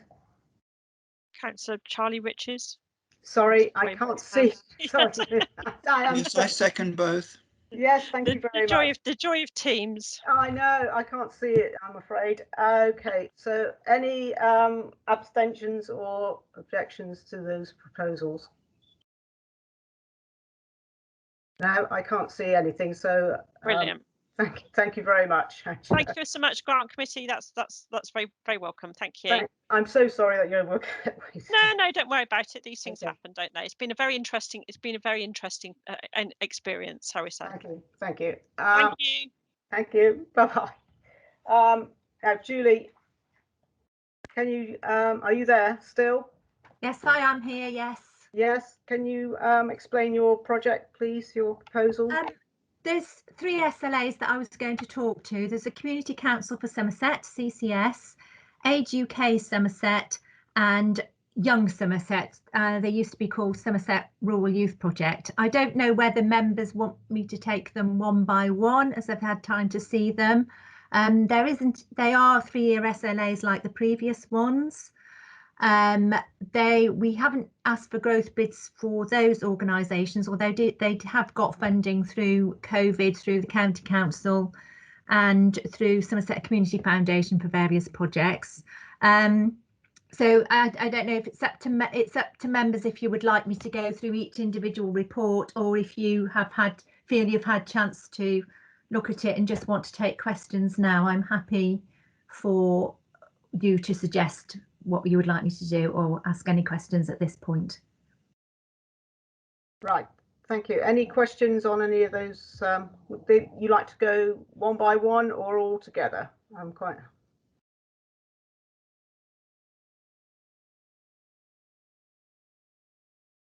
Right, I think probably it looks like it's going to be all together. So if you want to carry on each project. Thank you. Councillor Redmond. Julie, just some clarification really. The bodies that are applying for the money, both of them actually, are Somerset based. How confident are we that the people that are going to benefit from this are Sedgemoor residents, as opposed to the money being used elsewhere? We asked for district-based reports on the outcomes. And so just for clarity, so what happens with those district reports, and would it be possible for them to come back to this committee so that we can understand what the money's, so that we can get some feedback? Because we're often, I love the fact that we often give money, but to hear back we often ask for some responses so that we can understand what it's been spent on. But would it be possible for a summary report to come back to this committee, please?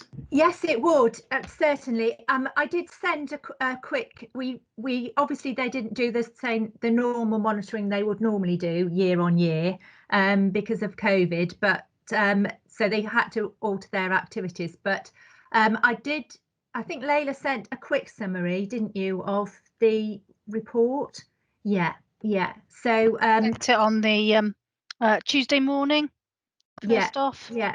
A bit of a summary, but I think they'd probably be quite keen to come and, when we're allowed to, come and talk to the committee about what they do. Any of those organisations, I'm sure, would be keen to do it, to be fair.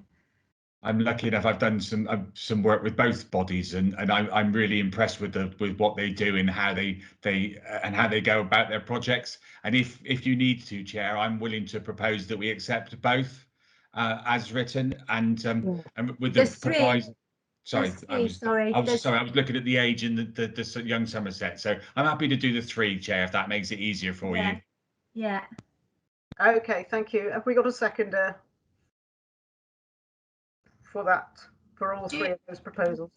Would you like that at the next meeting, or as it may be a new committee, would you prefer it to do it at the meet? Well, I don't know, it may be the same committee, but I think, does the committee get re-voted on each year? No, you'll still be the same people. Oh, that's good then.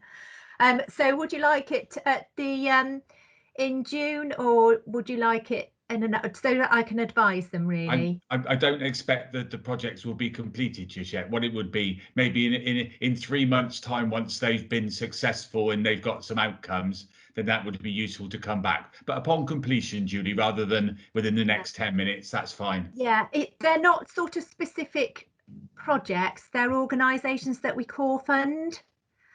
So part of the core funding we give them, and the reason we call it core funding rather than project funding, is it's to enable the organisation to contribute to what we call overheads, like running the organisation, like office space, legal, having enough staff at the top. And then the idea then is that because it's very hard to get money for overheads, so we ask for a basic level of service, but then they use that ability, that core ability, to be able to then go out and seek other project funding. So an example with the Community Council for Somerset would be they went out and got funding for the village agents from the lottery, but we give them core funding. So it's not a project costing 5,172.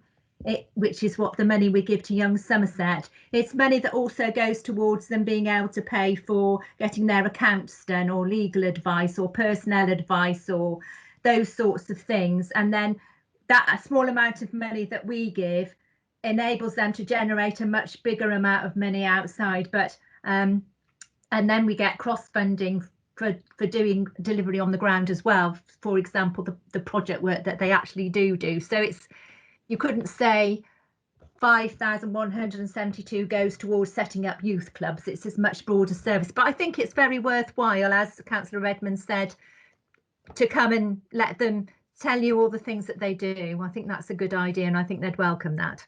Chair, so I'll revise my proposal. I propose that we accept all 3 and request that a report comes back showing the work they've done specifically in the Sedgemoor area, benefiting from our funds. That's fine, thank you. So I'm looking for a seconder for those projects. Councillor Bolt and Councillor Matthews have their hands up, Chair. Sorry? Yes, thank you, Councillor Matthews, the seconder.